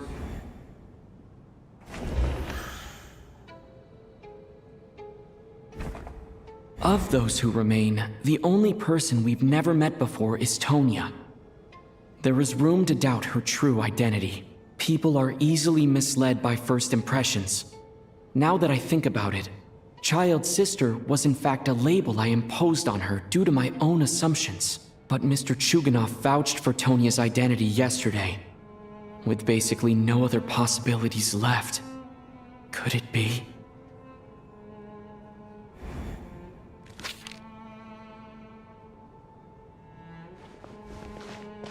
Tonya, how's Tusser been lately? Tusser? Your brother Ajax must have mentioned me in his letters home, right? Did he say anything about a blonde traveler? No.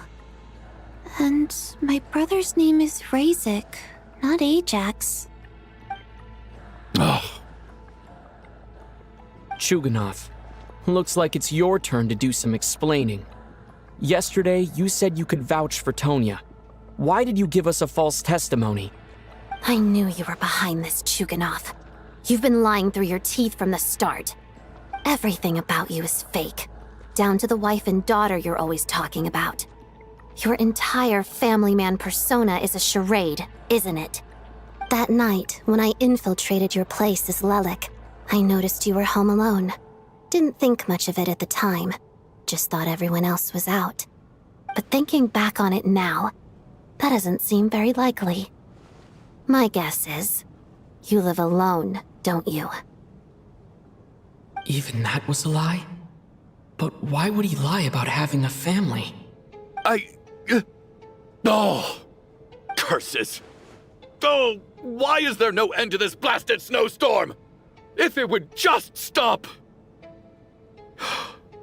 If it would just stop. I think I remember now. I know how I ended up here. It feels like a distant memory. But at the same time, it's just like it was yesterday. The reason I'm always coughing is because I got sick with frostbite.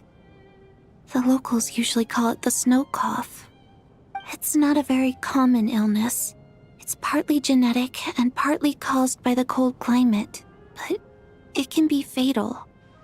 They sent me to the hospital as soon as they found out I had it, and I spent so long lying there in that hospital bed. After a while, I felt myself growing weaker and weaker. Nothing seemed to be working anymore. Treatment that the doctors were giving me, nor the medicine my brother was brewing from frost fairy flower leaves. So one day, I told my brother that I wanted him to take me outside for once, so things could be like they used to, just for one day. I wanted to meet loads of friends, experience new things. He agreed. He snuck me out of the hospital, and we escaped. We got to the theater, bought tickets, and went inside. It was all so exciting. I remember the show very clearly. It was amazing. But I found myself getting sleepier and sleepier. Oh, Tonya. When I woke up, I couldn't find my brother anywhere, so I guessed he'd already left. But there's no way he'd leave me behind. So I decided to stay here and wait for him. At the time, I figured he'd probably gone to brew some more medicine for me. I was planning to chew him out for abandoning me when he got back. Tonya, it sounds like by then you'd already... Yeah, I know.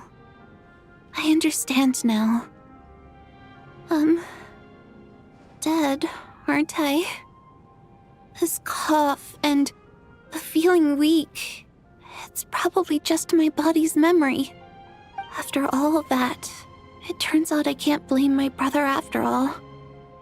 I was the one who abandoned him. I'm sorry, everyone. I realized this much too late. It seems like death skewed my perception. And now I've dragged you all into this mess. Your name probably isn't even Tonya, is it? Didn't that ever strike you as odd over the last few days? Well, when I was little, my brother and I read a storybook, and Tonya is the name of one of the characters. When we escaped from the hospital, our family and the hospital security were looking everywhere for us. So when you first approached me and said my brother had sent you, and called me Tonya, I thought he must have chosen a fake name that only the two of us would know. Because he was afraid of getting caught. Now, it seems like that was just wishful thinking. At least your memory of death isn't painful. That is a small comfort. Now it's your turn, Chuganov. Talk to us. I believe no lie is ever told without a reason. You're right. I was lying. I happen to know that the Harbinger child and his sister Tonya managed to get tickets, so I lied to you and pretended I knew them. And yes, I was lying about my family too. The truth of the matter is, I lost them a long time ago. I just refused to accept reality.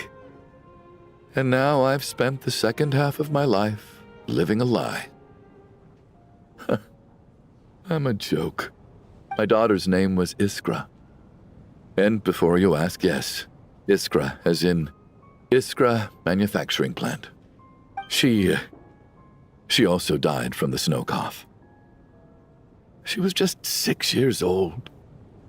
If she were still alive today, she'd be around the same age as little Tonya here. After Iskra passed, my wife couldn't bear to face those memories either. So she chose to start a new life without me. One day when I came home from work and saw the empty room, I felt like I couldn't breathe. Subconsciously, I started to imagine that they were still there. I soon discovered that this was the only thing that made me feel any better, so I just embraced the delusion. Nothing more than a pathetic means of escapism, I know. But at least it's not a crime. So explain your false testimony then. The night before last, when I was chatting with Tonya, she mentioned that her brother would brew medicine for her from frost fairy flower leaves. Combined with her various symptoms, I suddenly understood everything, including the fact that she was deceased. The snow cough used to be an incurable illness. I would pick frost fairy flower leaves to brew medicine for Iskra too. It took hours and hours on the stove. But the year after my daughter passed away, the jester of the Fatui announced that a cure for frost blight, also known as the snow cough, had finally been developed. It turned out that all previous treatments were completely ineffective. No better than random concoctions. That was the final straw for me. I just couldn't take it anymore. Just one more year. One more year, and everything would have been okay. So, more than anyone, I know full well that in this day and age, no one in their right mind would still be using frost flower leaves to brew medicine for the snow cough. Poor Miss Tonya, therefore, had to have been from an era when snow cough was still a terminal illness. So, you projected your daughter onto her? Even though you knew she was one of the dead?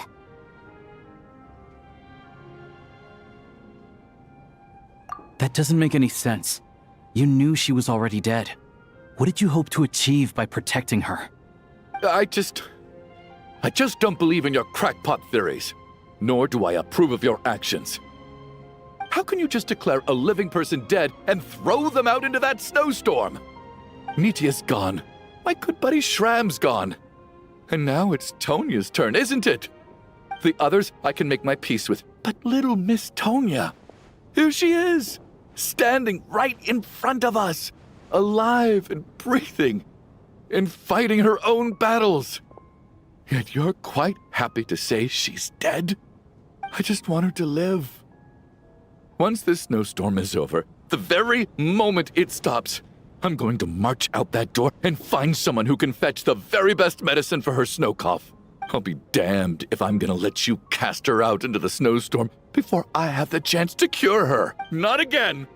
Not this time. Not when the cure is right within our grasp. I'd never be able to forgive myself. Mr. Chuganov, stop. I can't let you do this. Tonya. By the sounds of it, you've known I was dead since the night before last, right? I really liked Mr. Valeri, Mr. Mitya, and Miss Vodyanitsa. And now they're all dead because of me. I'm not happy about that. The reality is, you've been trying to fight your own demons through me. But all you've really done is trap me inside your delusion along with you.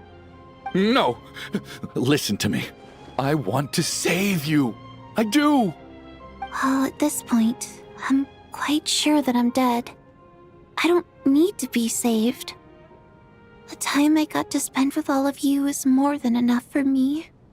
Despite all the bad things that kept happening, I got to meet so many interesting people and spend so many days and nights by your side. Since the day I escaped that hospital until now, this has been an adventure I never even dared to dream of. I'm very fond of you all.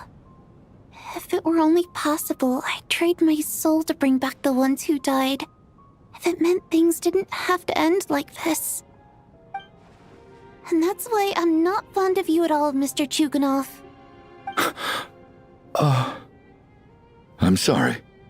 It's them that you owe an apology to, sir. Not me. Well then, I suppose this is it. It's time for my adventure to end. I've caused enough trouble. You're leaving already? It's still early. Don't you want to stay a little longer? No thank you. Oh, and by the way, my name is Patashka. It was nice meeting you all. Feels strange that we're only being properly introduced now that it's time to say goodbye. Patashka.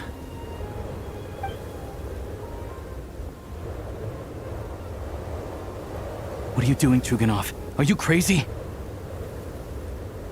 Let me leave. I can't keep lying to myself anymore. In your dreams. Don't think you're getting off that easy when you had a hand in the deaths of so many people. The Fatui have honed quite an array of enhanced interrogation techniques since they were founded. Once we're out of here, Lelik will personally give you a taste of every last one.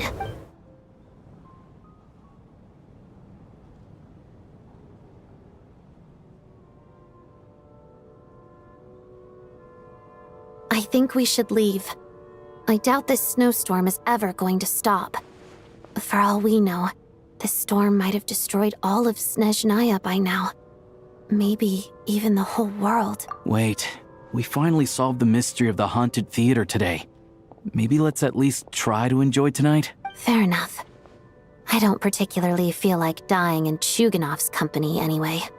And yet you won't let me die first. Hey, Chuganov, on a serious note, if we do make it out of here, you should close down that factory of yours. A lot of people are freezing thanks to you. Is this really the time to be discussing my factory? All right, fine. I'll shut it down. Doesn't matter to me anymore. Am I hearing things? Or was that a knock at the door? There it is again. But I don't understand. The snowstorm hasn't stopped, has it? Should we open the door? Is this it? Is this nightmare finally over? If the last few days are anything to go by, I probably shouldn't be getting my hopes up. Whatever lies beyond that door at this moment. It could be something even more terrifying than everything we've been through so far.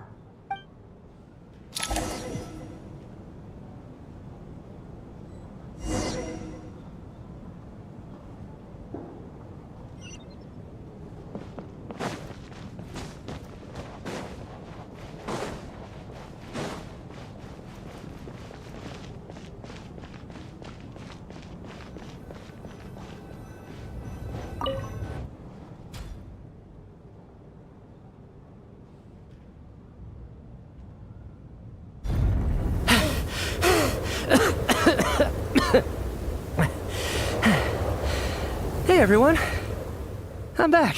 How are you doing? Feeling any better? Much better, thanks. Whew, it is so good to have you guys here. I was a little worried that the theater would be empty by the time I got back. Let me see. Tonya and Vodyanitsa are missing, which means Vodyanitsa died last night. And then you discovered that Tonya was the other dead person. Am I right? Not Tonya. Pitashka. First, tell us how you made it back here.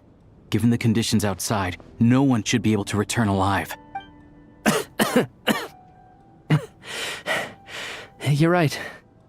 The thing that got me back safely was a song. I heard someone singing. After walking into the snowstorm, my mind grew hazy. I don't know how long I walked through the storm before my mind completely slipped away. Then, suddenly, I heard the sound of singing. The voice instantly brought me back to my senses, and I regained consciousness. So I followed the voice, searching for the source of the singing. I searched and searched, until finally, just a few moments ago, there was the entrance to the theater, right in front of me.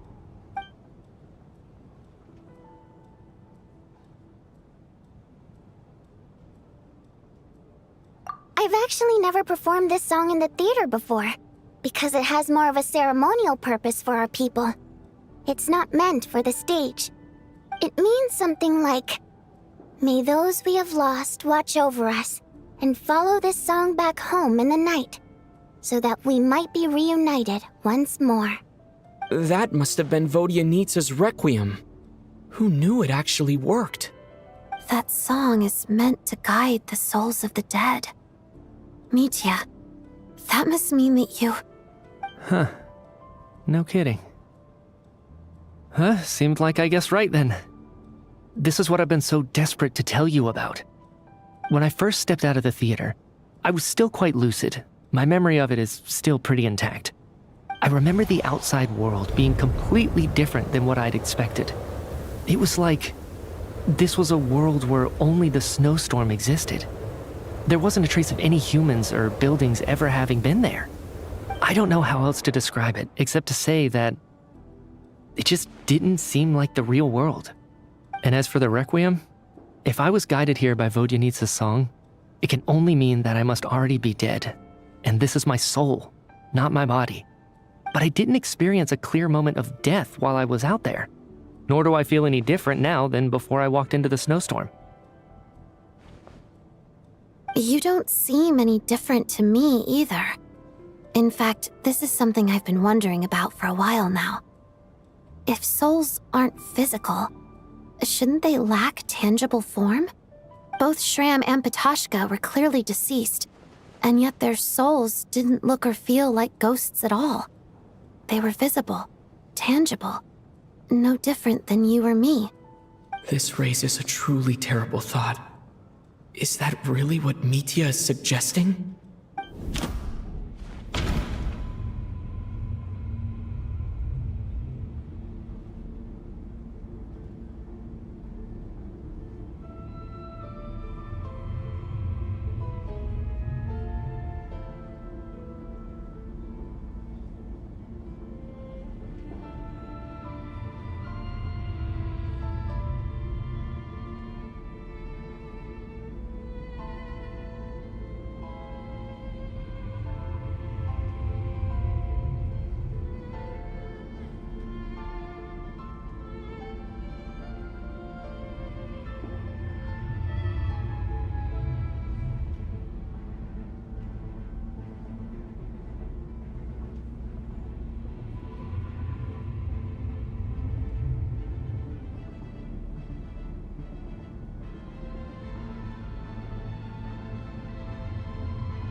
Dreams can't explain everything.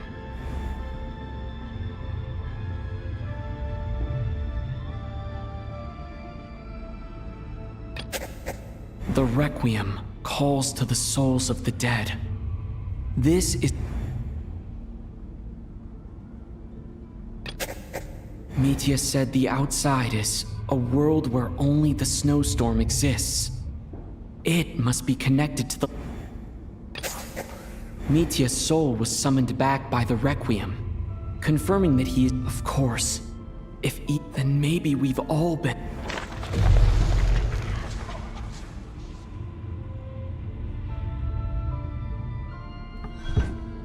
Yes. I think that... What did you say?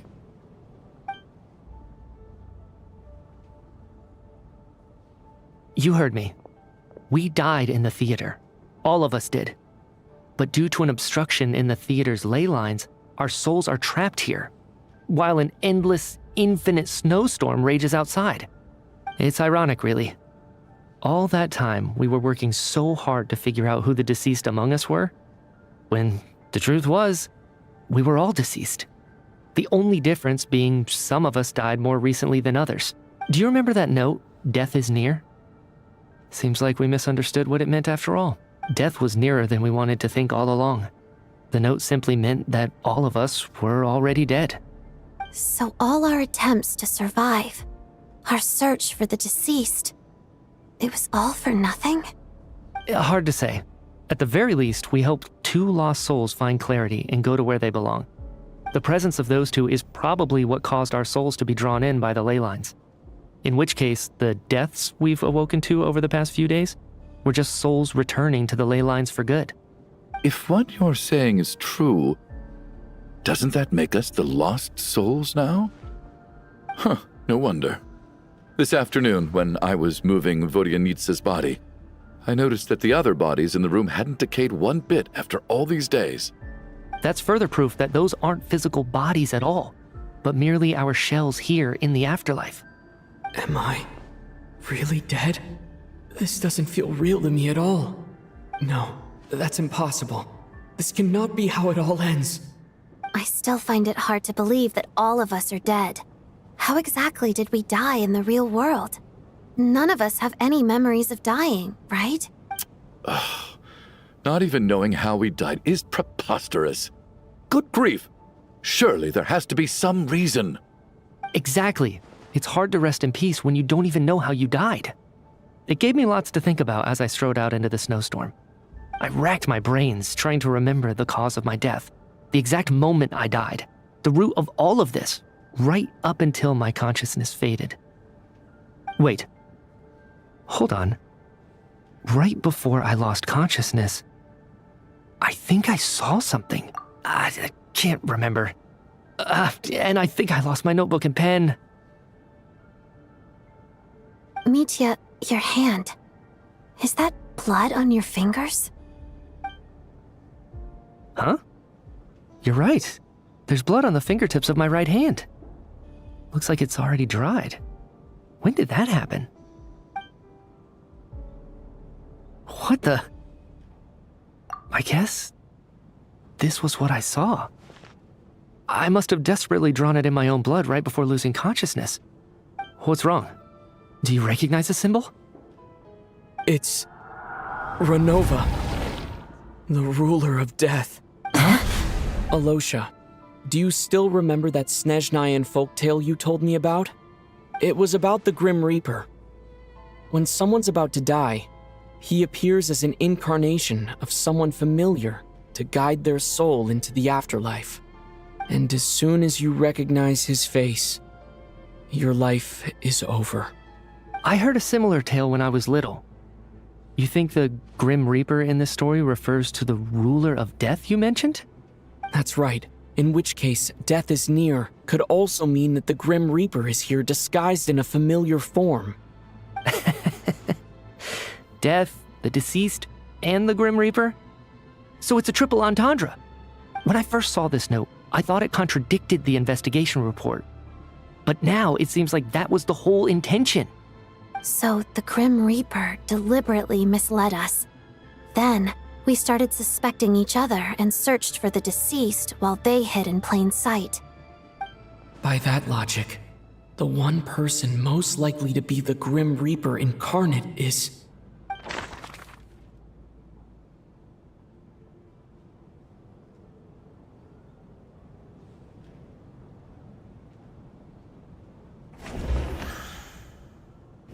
Identifying the Grim Reaper is a major decision to make.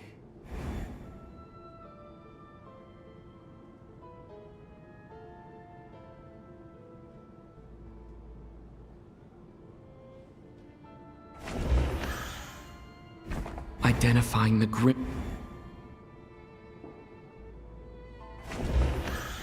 Identifying the Grim Reaper...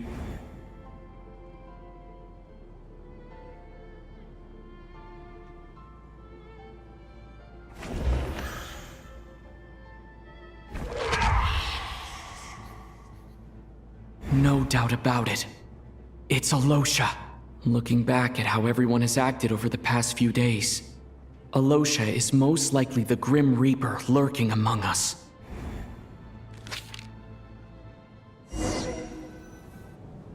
Is it you, Alosha? You were the first to discover the investigation report, and you had plenty of time to slip the note inside to mislead us. So? Surely you can't suspect me based on that alone. What if someone else found the investigation report first, slipped the note inside, and then put it back without telling anyone? There's no denying it. The note could easily have been slipped in much earlier than it was discovered. That's not all. I've also noticed that although on the surface, Valeri, Mitya, and sometimes I were the ones taking charge of the situation, looking back now, even though you didn't say much, you were always subtly guiding everyone from the sidelines. What do you mean? You were the one who emphasized how dangerous it was outside and insisted we all stay here. It was also you who suggested that we all sleep in the same place. And earlier today, you tried to convince Patashka to stay. I don't understand why, but it was out of character. So, you didn't understand my intentions, and now you're assuming the worst. Seems pretty unreasonable if you ask me. He still won't admit it. Fine. Let's see how he responds to the most damning evidence of all. The biggest question I have right now is, if the Grim Reaper is impersonating Alosha, then where's the real Alosha? When did they switch?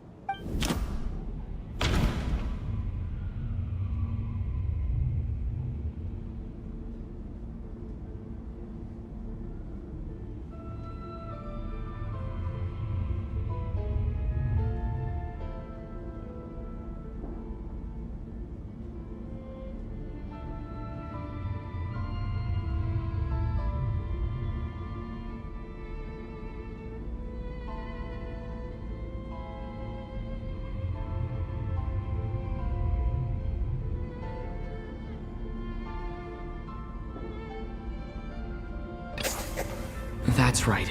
This was the moment, right at the start. Before any victims had even emerged, Alosha was switched with the Ruler of Death while everyone's guard was still down.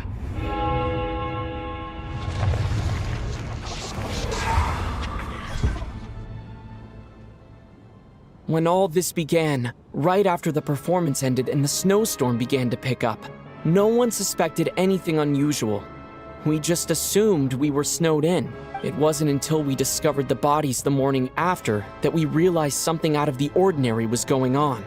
But it's clear now that the oddities actually started earlier than that, when Dimov walked into the snowstorm and never came back. Right. So Mr. Dimov was the first victim, not Sobolova and Torgov.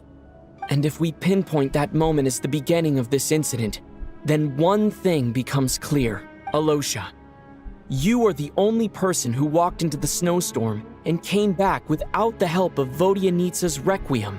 More precisely, Alosha never came back at all. The one who came back was the Grim Reaper. Not bad. Well, since you've backed me into a corner, I suppose there's no point in keeping up the act anymore.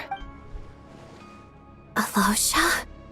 You're the Grim Reaper? I am no such tired cliché.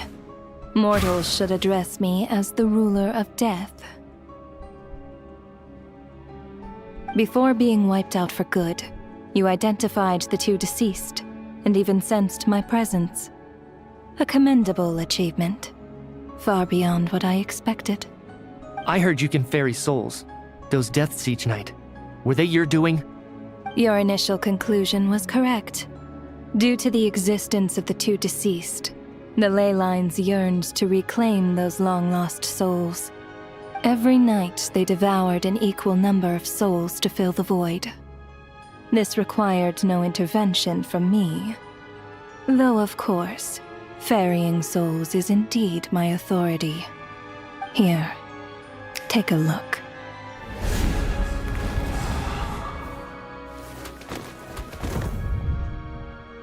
What are you doing? That takes care of today's two. Don't get so worked up. You are already dead, and your souls must return to the ley lines. I know we're already dead. You murdered us, didn't you? Murdered? No. Murder is when mortals usurp my authority. Death is my jurisdiction. If I require someone to die, I need not resort to such laborious methods as murder.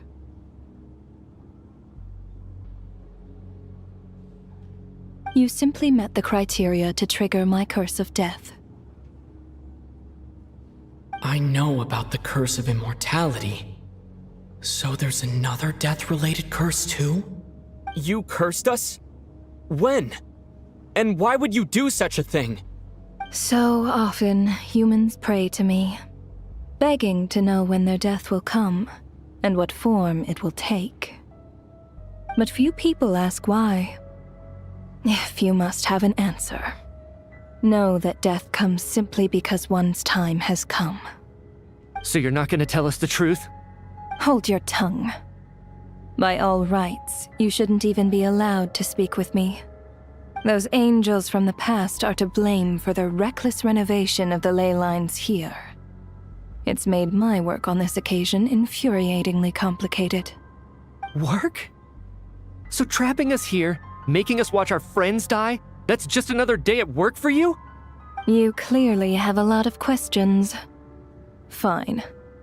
As a reward for your remarkable accomplishments over the past few days, I shall answer a few of your inquiries, provided they aren't too unreasonable. After the physical body dies, the soul must return to the ley lines for that person's death to be considered complete. My work encompasses the entire process of death, including, naturally, the guiding of souls into the ley lines, with which you are now so familiar. You must also be rather familiar with Natlan's Night Kingdom, I presume? It was I who supported the creation of the Night Kingdom. It provided a convenient means of guiding the souls of Natlan. Here, too, the ley lines connected to the theater underwent some modifications. The angels hoped to make them capable of accommodating the souls of some special creations. But this actually hindered their ability to accept ordinary souls to some degree. This effect manifested itself after you died from the curse in the theater, leaving you stranded in the afterlife, unable to achieve a complete death. But if souls who die from the curse of death fail to return to the ley lines within a short window of time, they will miss their chance for good. Then, they will remain forever suspended between life and death, no longer subject to the authorities of either. So if you don't resolve this matter soon, and see all our souls return to the ley lines before long, we'll escape your control. Mitya is sharp. This must be what Renova was worried might. But if you have the authority to guide souls, why didn't you just show yourself and get it over with? Why hide among us in the form of Alosha? You seek to understand the mind of a god. Very well. I'll tell you. This is a theater, and I decided I wanted to watch a show about death. That's why I encouraged you to take the events to the stage. I found myself getting quite immersed. I suppose the entertainment you provided makes up for all the trouble you've caused me by being so defiant in the face of death. There. Can't say I am. Really? But it fits the— Just moments ago. Work is work, I get it. That's a rather unique due to the obstruction in the theater's ley lines. There is a hard limit on the number of souls they can receive each day, making it impossible for me to ferry all your souls at once.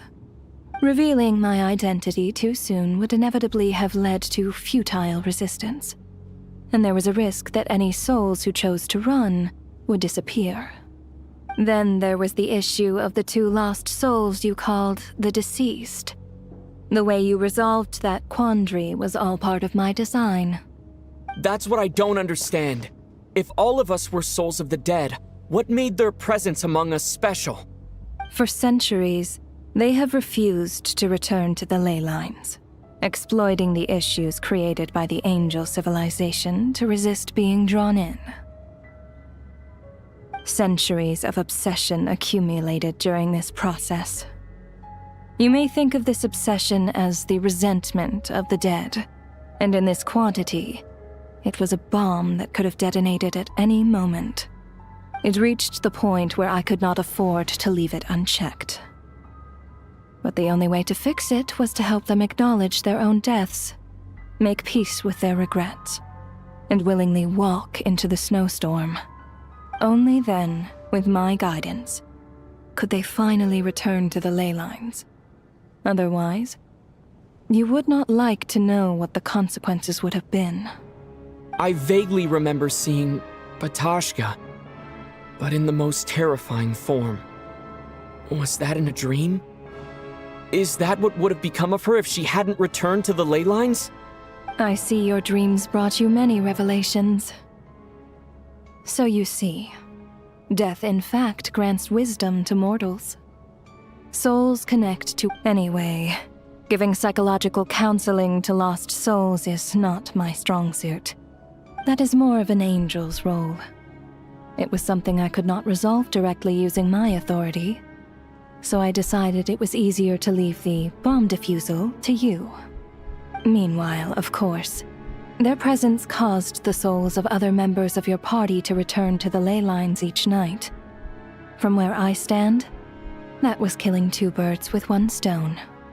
As both issues slowly resolved one another without me having to lift a finger, all I had to do was stay close by and keep the situation under control. Then use my authority to wrap things up at the end. And, of course, while I was at it, I thoroughly enjoyed watching this drama, dealing with death from a mortal perspective, play out on the stage. Sounds like you had it all figured out, Grim Reaper. I just did the math. That much is obvious, even to a fool. It's time to review this whole affair. If the ley lines can only take in 2 people per day, I need to go over the deaths from these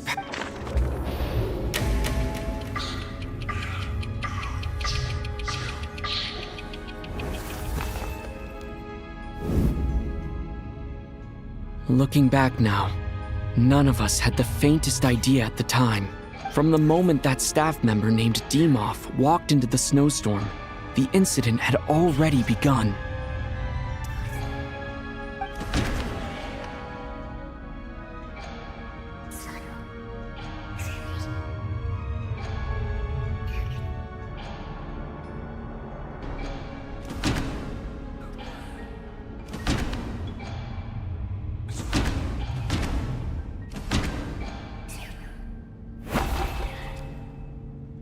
No. Let me...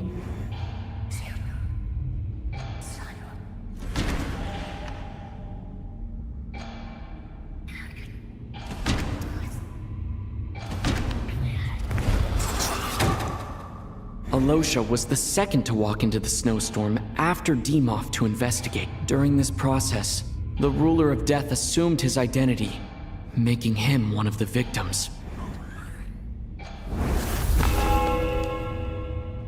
During our first night in the theater, everyone was caught up in the novelty of it all. No one could have expected there would be victims the very next morning.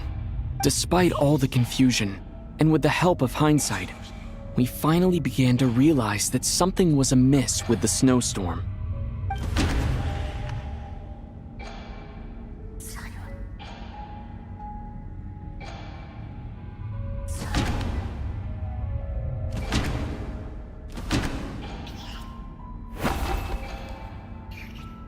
No.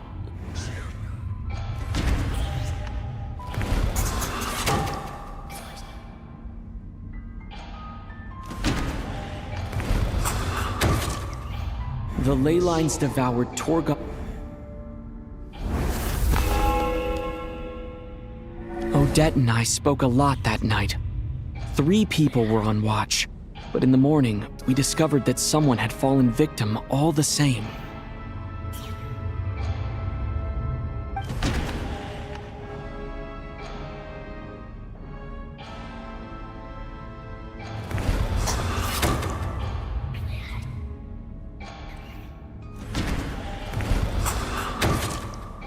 The deaths of coolish, unexplainable phenomena. Later, we discovered that there seemed to be an extra person among us, and subsequently discovered the existence of the deceased.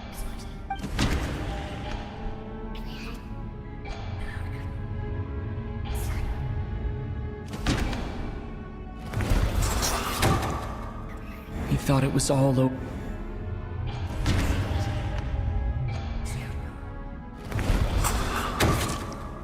Mr. Schramm realized he was the deceased and walked into the snowstorm to return to the ley lines of his own accord. It turns out there really was a dead person among us. A lot happened today. Mr. Valeri's death led us...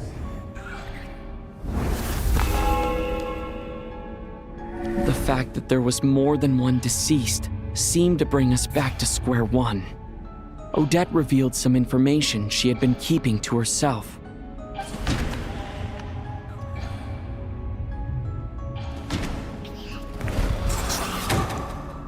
As it happened, Patoshka, the girl I thought was child...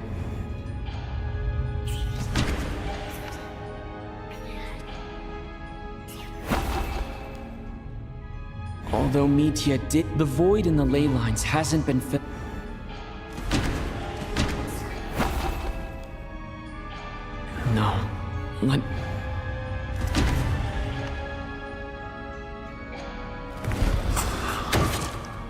Vodyanitsa was swallowed by the ley line. Come to think of it, Patashka was about to... and Renova. Looking back, I suppose... No one could have expected anyone who walked into the snowstorm to return. But just after nightfall, Mitya returned, bringing crucial information with him. Various truths began to surface, including that all of us were already dead, and that the ruler of death was here among us. Then, after revealing her true form, Renova callously claimed 2 souls. No, let me go.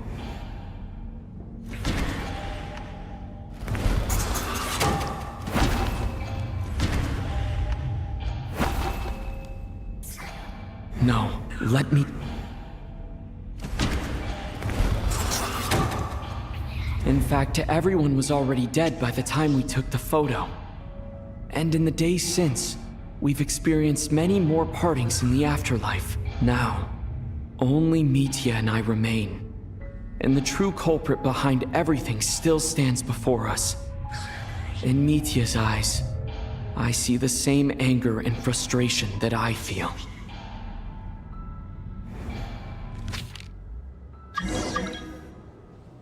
That covers everything. It's all— Your work isn't finished here yet, is it? The Traveler and I— The Water Imp's song threw things off a little, but it is of no consequence. The ley lines have already anchored your soul, and the first ray of light tomorrow morning will take you back. I, meanwhile, need to review my attitude towards the Water Imp race.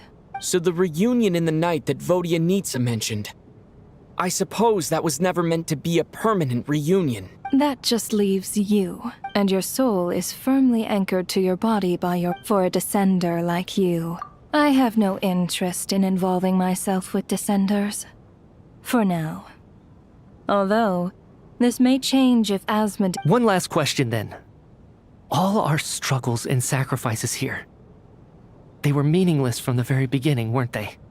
Death abides no reason. Besides, what you call sacrifice is merely a concept created by humanity. To me, it is nothing more than a self-indulgent charade in the face of death. Mere mortals fantasizing that their actions could reclaim something from my grasp.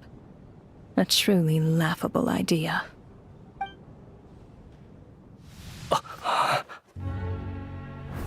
Grim Reaper, you really know how to get on my nerves.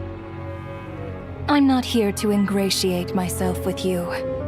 I kill merely because your deaths are necessary. Oh, you've made that quite clear. But humans don't take well to being scorned. Not even by the gods.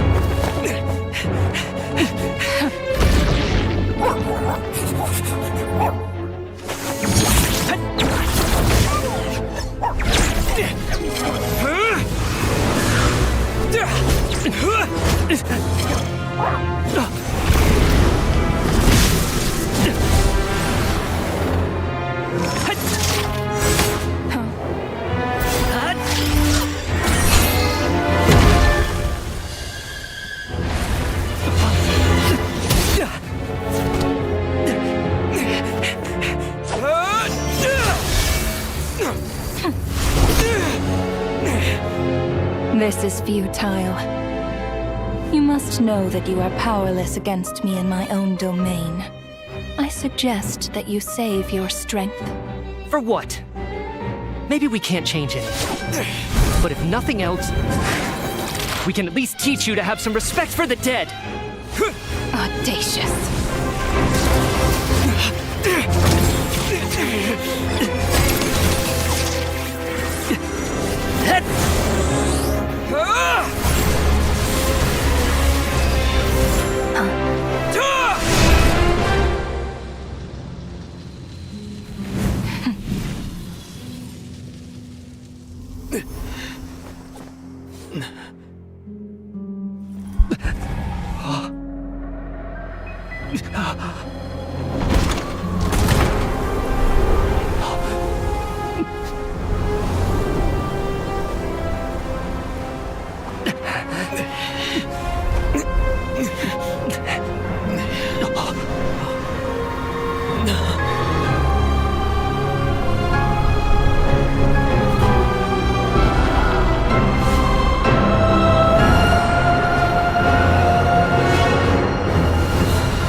How are you holding up, Odette? What happened to me? How much do you remember? What do you mean? Is the performance over? I can't seem to recall what happened. Has Odette already forgotten?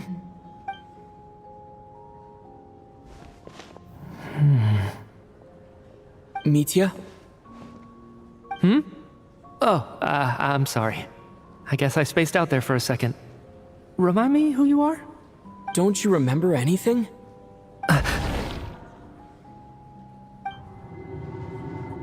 Yeah, I remember now, comrade. Looks like we guessed right.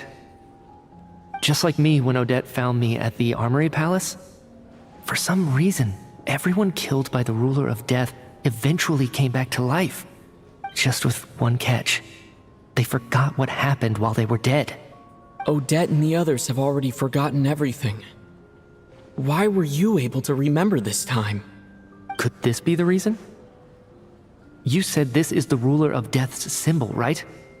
I don't see anything there. You don't? Huh. Okay. Does that mean? What about you, though? A full explanation. Well then, now that it's all over, the first thing I noted, they say that must be how you know you have one foot in the afterlife by that point.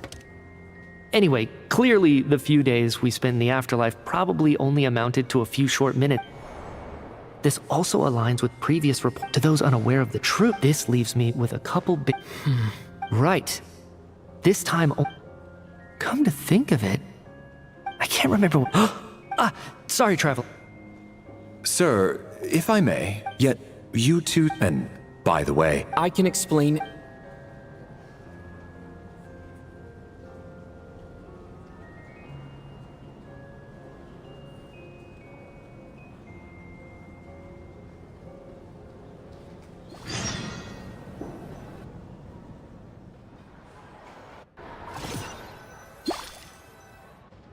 So Chuganov really is going to shut down the factory.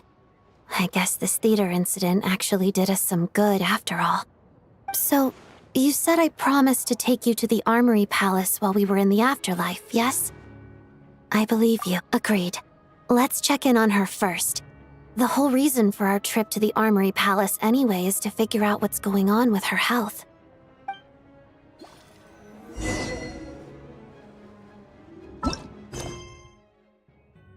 Almost the time.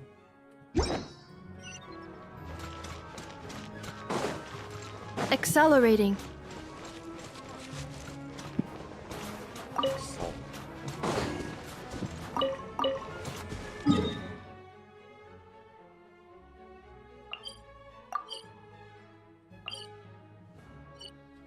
Oh, yeah.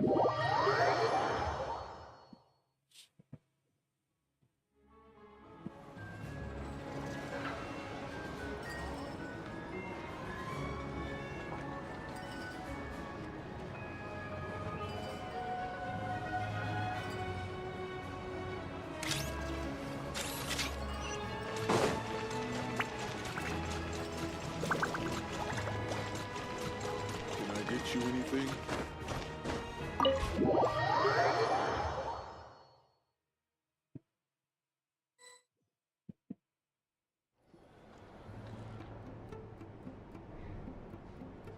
I'm finally back, even though a long time has passed from my perspective. As far as Paimon's concerned, I probably just went out to watch a very short show. I should keep my emotions in check when I see Paimon again, or it'll seem weird. Wait. The atmosphere here feels off. Shh. Stay quiet. Let's go inside and take a look. Have we still not been able to notify Child yet? We need new orders. What if that person comes back again?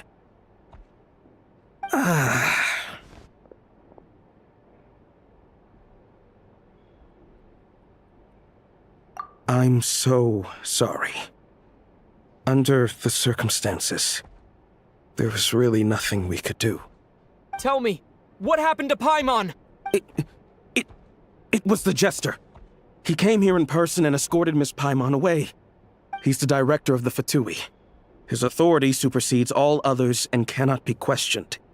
There was nothing we could... How long ago did he leave? And what was Paimon's status? It was about an hour ago.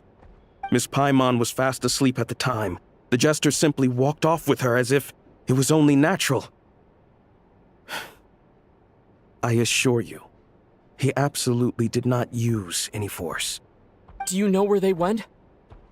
The Armory Palace, most likely. Lord Piero, the Jester, has been overseeing the experiments there lately, keeping a close eye on their progress. Everyone in the Fatui has heard about it by now. I'm surprised he came in person. Whatever his reason for taking Paimon, he'll most likely return to the Armory Palace first, which is exactly where we were headed anyway. Then lead the way, Odette. Okay, let's go.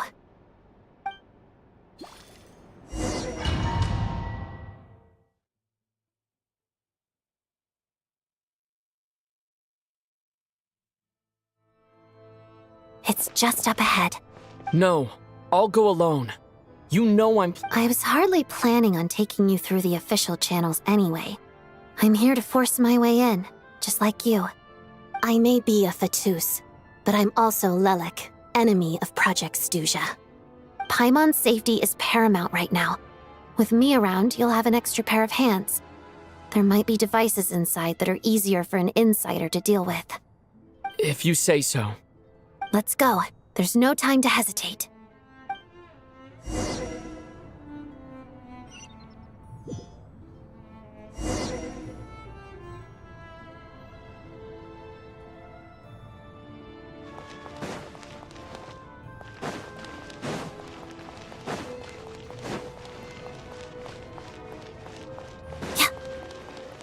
Hey, who are you? This part of the Armory Palace is under restricted access. What do you think you're doing? No questions, please. We're short on time.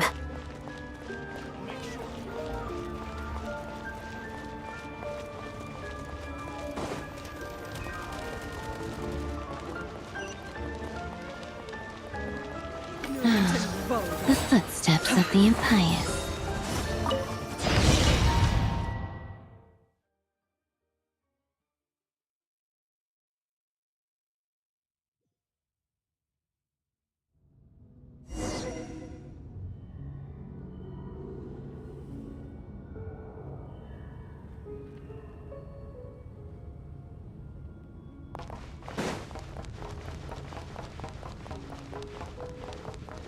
Now it's your turn. Do you have a pass? Where are you coming from? So, you're intruders, huh? You blame me for what happens next!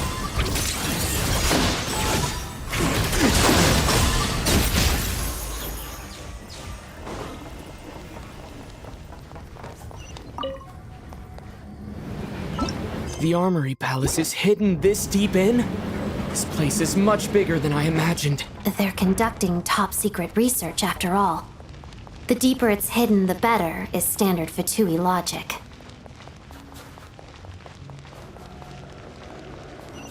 The style doesn't really look like the Fatui's handiwork, though. They must have requisitioned some structures from a past civilization. It also serves as a bit of a disguise. Looks like we're in for a Intruders! tough fight. Stay alert! Together. Insulation chamber deployed. Annihilation mode.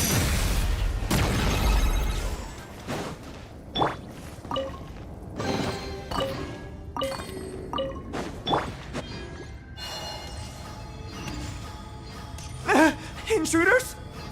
Jump! Just what are you guys trying to do here?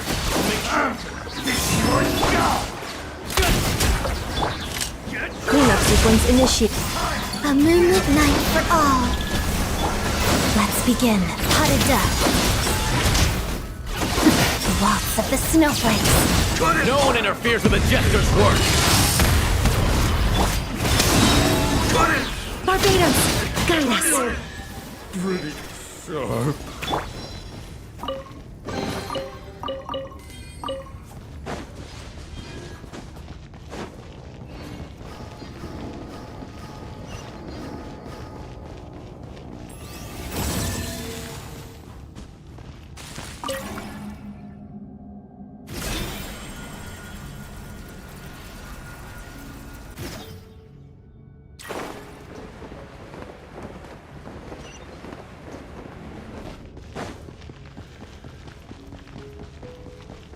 Looks like no one's guarding this place. There's something off about that decoration over there.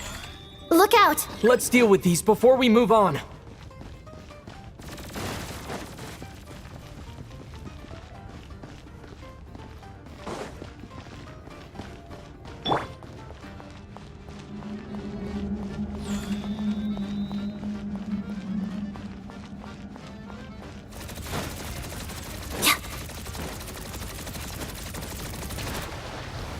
Together.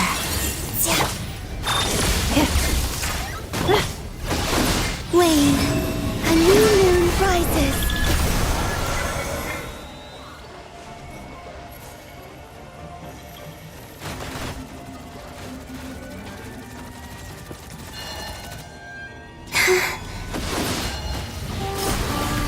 Surge.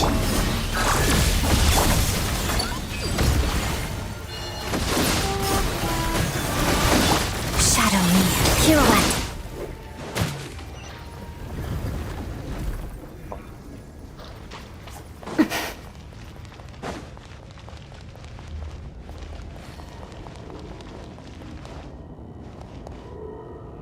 Wee hours.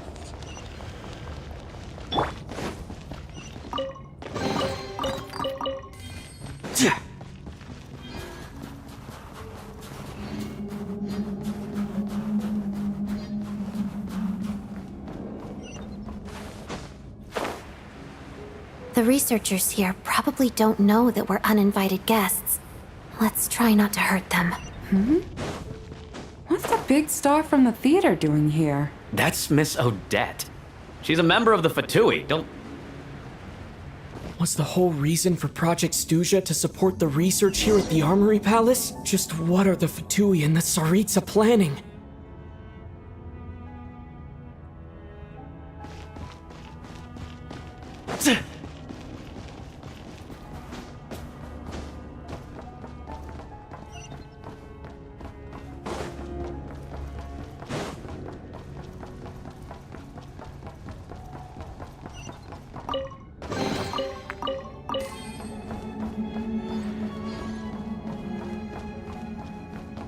Whoa! Who are you? Never seen you around here before. Looks like there's no way through here. Maybe using the power of this prism could help?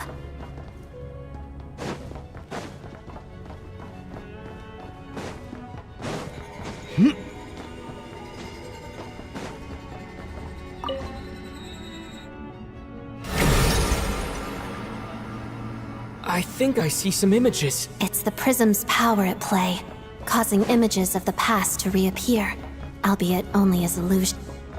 Paimon. And the Jester. Is this another scene from the past? Yes. It looks quite old, though. I don't think it happened in the recent past. What's going on here? What happened? The source seems to be the Armory Palace. They must have started some large-scale experiment. Wait, what if this has something to do with Paimon? We need to hurry!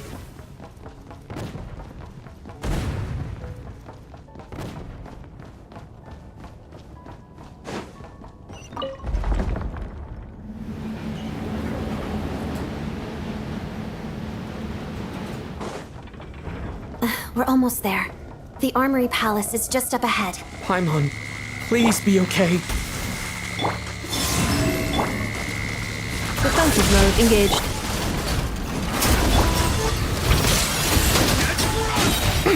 Crystalline Adagio.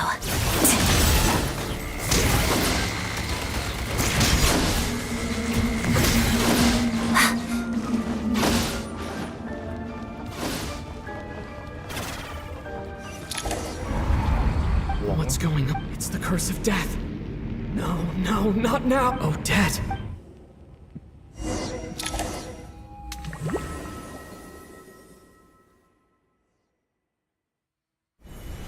Is this the... I need to find a way...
Odette? No signs of life. But past experience says that she should be resurrected before too long. Right? Did Odette intentionally use her core Ignis to guide my soul? I feel like something similar happened in a dream I had before. Thank you, Odette. If not for you, but I'm sorry.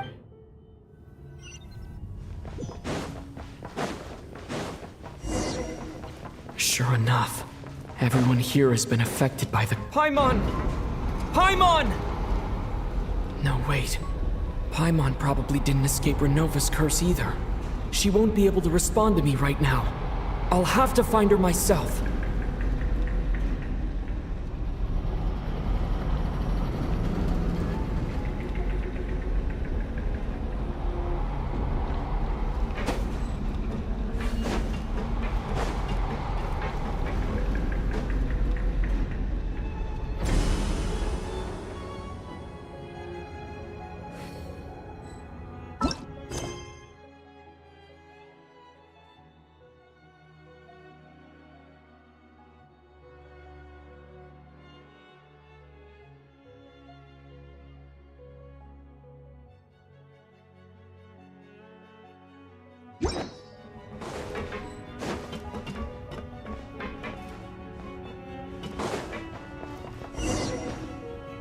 Found her! Paimon really is here!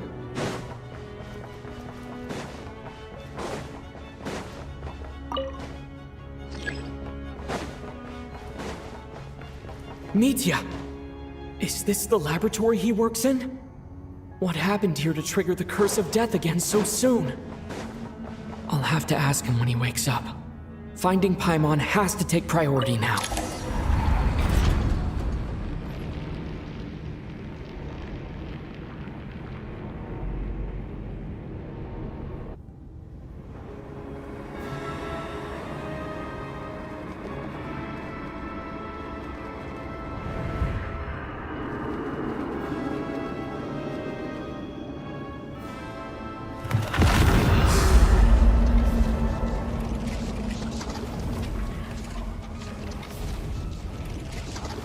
You don't learn, do you? You've already been involved in one mass death, and now you show up at the scene of another. This might have passed for a coincidence the first time, but a second time? Judging by you, in that case, a civilization that fails to learn its lesson constantly depletes its own worth. It will one day lose any reason for its existence, and as a no advice need suit yourself.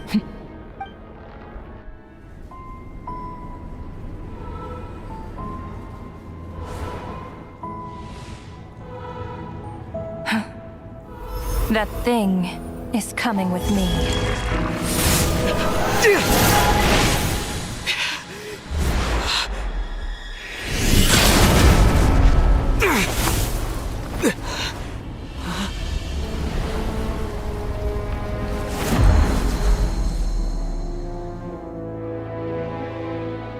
You awoke sooner than I thought. The curse of immortality is stubborn, unable to enter the ley lines, yet not content to remain a spirit. Ruler of death, what do you want? You perplex me. Both you and you. That thing may be a creation of Celestia, but it possesses none of Celestia's power, let alone authority. Your obsession with it baffles me. No matter, the resurrection will soon begin. It's worthless anyway. I'll reclaim it next time.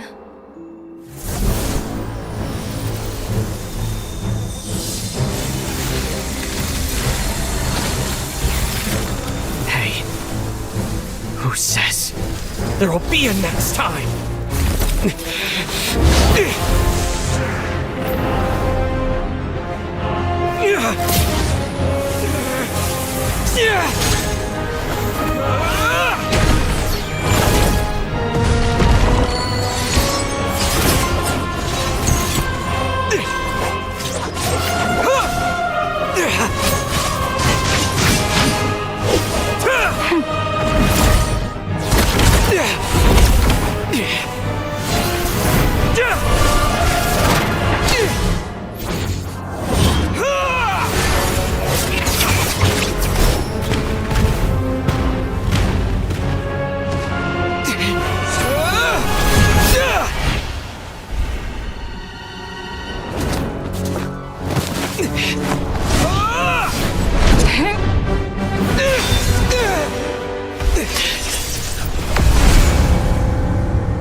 I missed you, Paimon. What are you talking about? We haven't even been apart for that long, have we? It was different this time. You seem to be in pretty good shape. Yeah, Paimon's back in tip-top condition. It's the weirdest thing.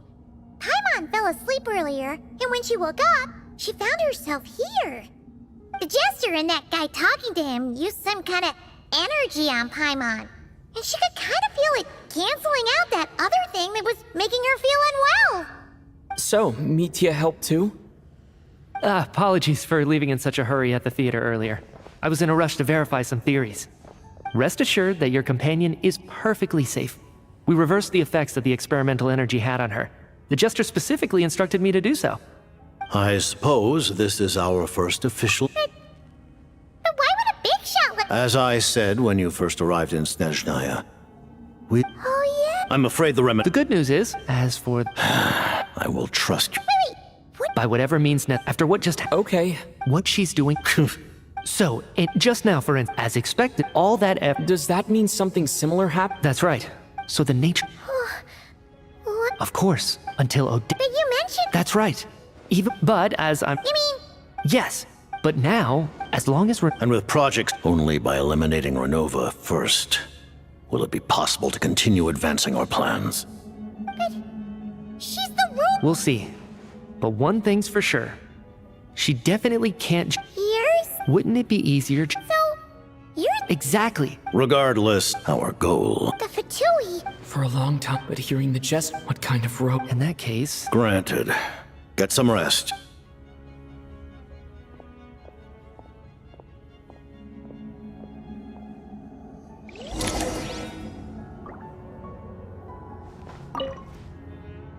While there is yet... Thank you for telling... Given the circumstance... Ella. To advance... That's right. Ever since... Against an... You're going to challenge? Thank you. The Tsaritsa will return in triumph. Got it. Of course. Certainly. Whoa. While the technology... Oh.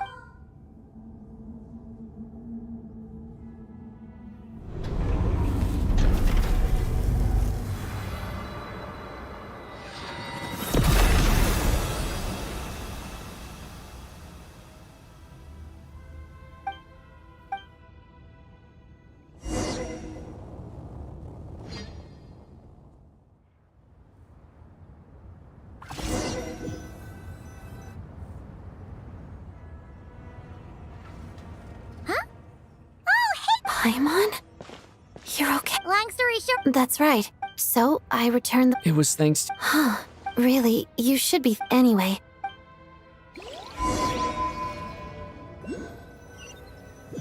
I'm dead. Ah, Director Chu, this is our calculate... That won't be necessary. Leave the energy for those. Start preparing to halt production. I just... Suddenly... Iskra. Dear esteemed, considering that Lelik will... The purpose of even with projects, we act only... We act only for the great... You mean... Just thinking out, I've never... I never once thought I'd come here. But I understand everything now, Rosaline.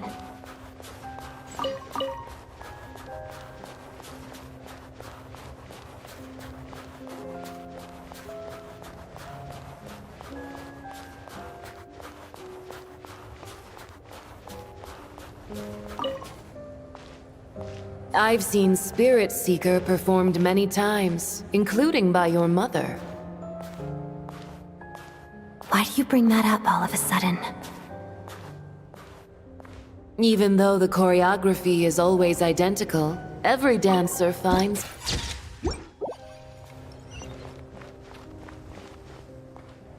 So you actually want to talk to me about ballet? I just think it would be a pity if the dance was lost to history. She didn't teach it to you, did she? That was an unusually subtle taunt for you.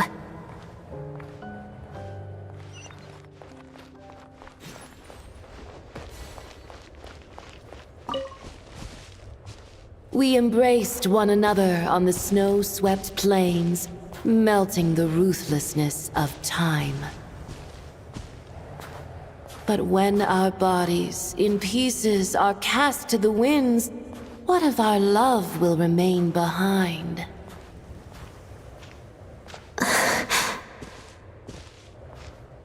Don't tell me you can't sing. Shush.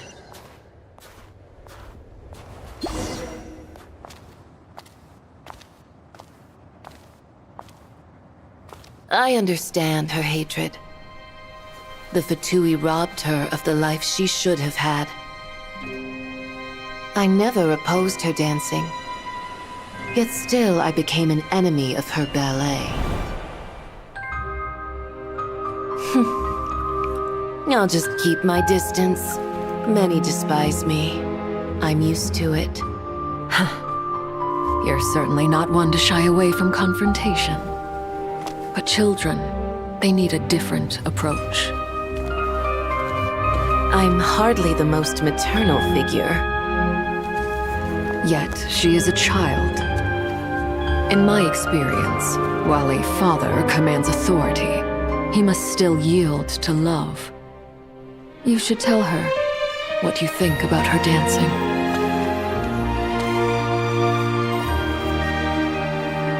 Odette will soon take the stage at the Koralyevsky Theater. This could be your chance. Geonosis secured. It went smoothly. I'll be there. Have them send me an invitation.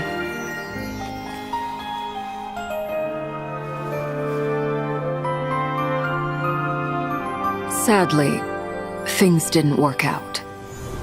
Her final words are inside that block of ice. This? Aren't these for monitoring her subordinates? Not yours. This one isn't her witch's flame, but my two worlds' flames. The two worlds' flames can burn away memories. It was my parting gift to Rosaline.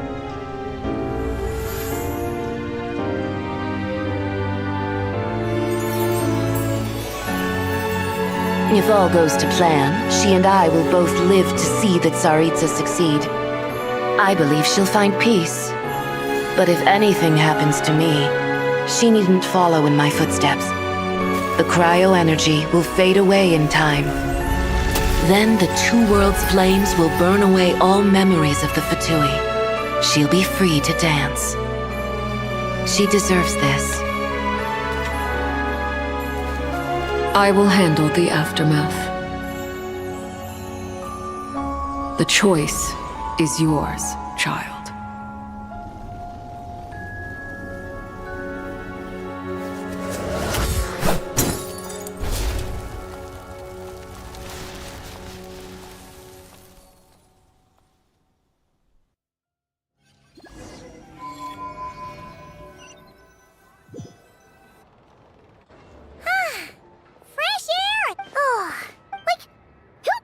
If Paimon's a creep. And like you said, this doesn't have to change anything between us. You're not You've spent the last few— Says who? Paimon original— Wait, the local snitch— I thought you were in the mood for Paimon can read while she flies. Hey, look at these two dolls. Which do you like better?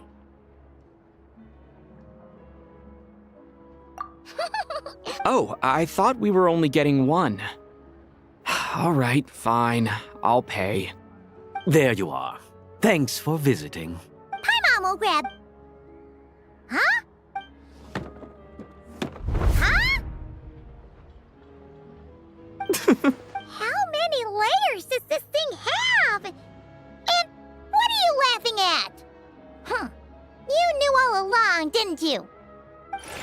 A whole bunch of people are gathered over— I know that void. Yeah! Oh, yeah. Oh, right. Hello, Toad. Hello. So she's— She said you two didn't manage to meet up at the theater. She waited ages for me. I know, right? He didn't bother to say a— I've been rushed off my feet. Well, the snow was— I'm sorry, Tony. Although the mix-up— Besides, it's obvious that Tartaglia— No, it's fine. It just meant I didn't get to see the show in the end. By the way, what did— the bet— Huh? Hey, look!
That I have the 4-star here.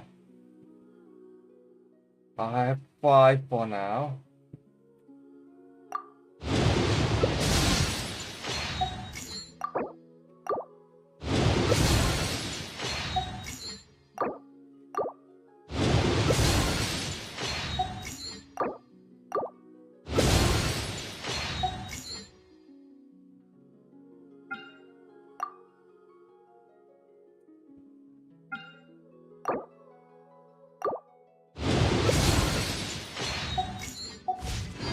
Of course, that is.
Get to work!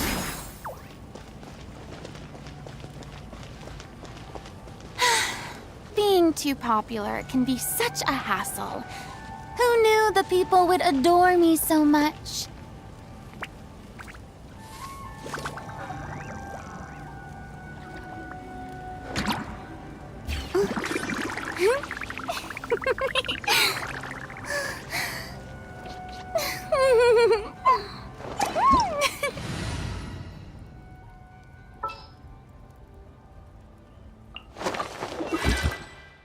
On Mutlog.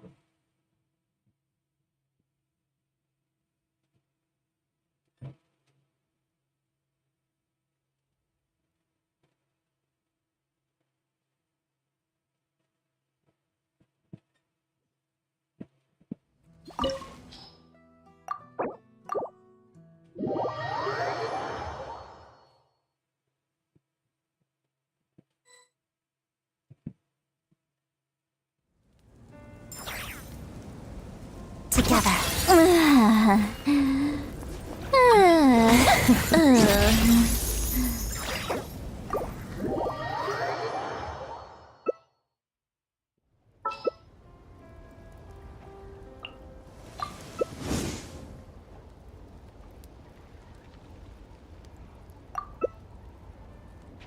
Cleanup sequence in progress. Based on data from past incidents, please avoid dropping small items such as mora, screws, gears, minerals, toys, gummies, snacks, hairbands, socks, and slippers. If only there were double the hours in a day. Actually, make that triple.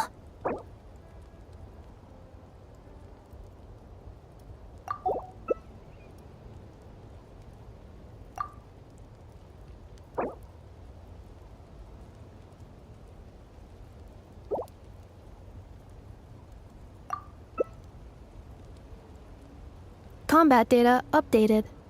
Please rest assured that I will not blow the roof off again.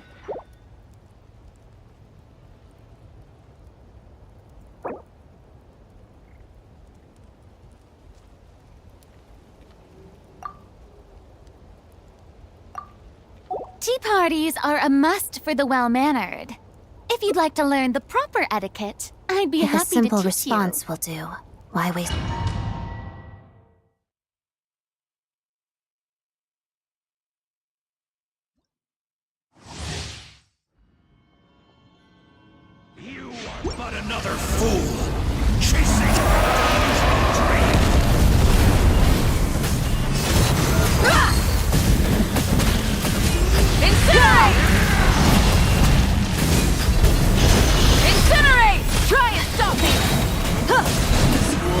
asked for it!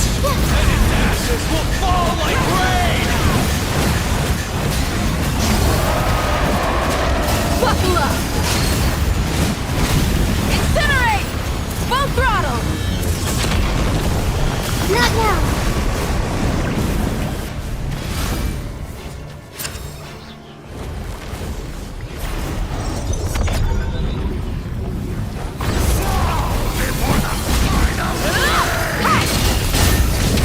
Don't be scared!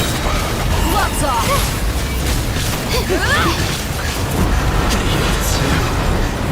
Not fear. The voice.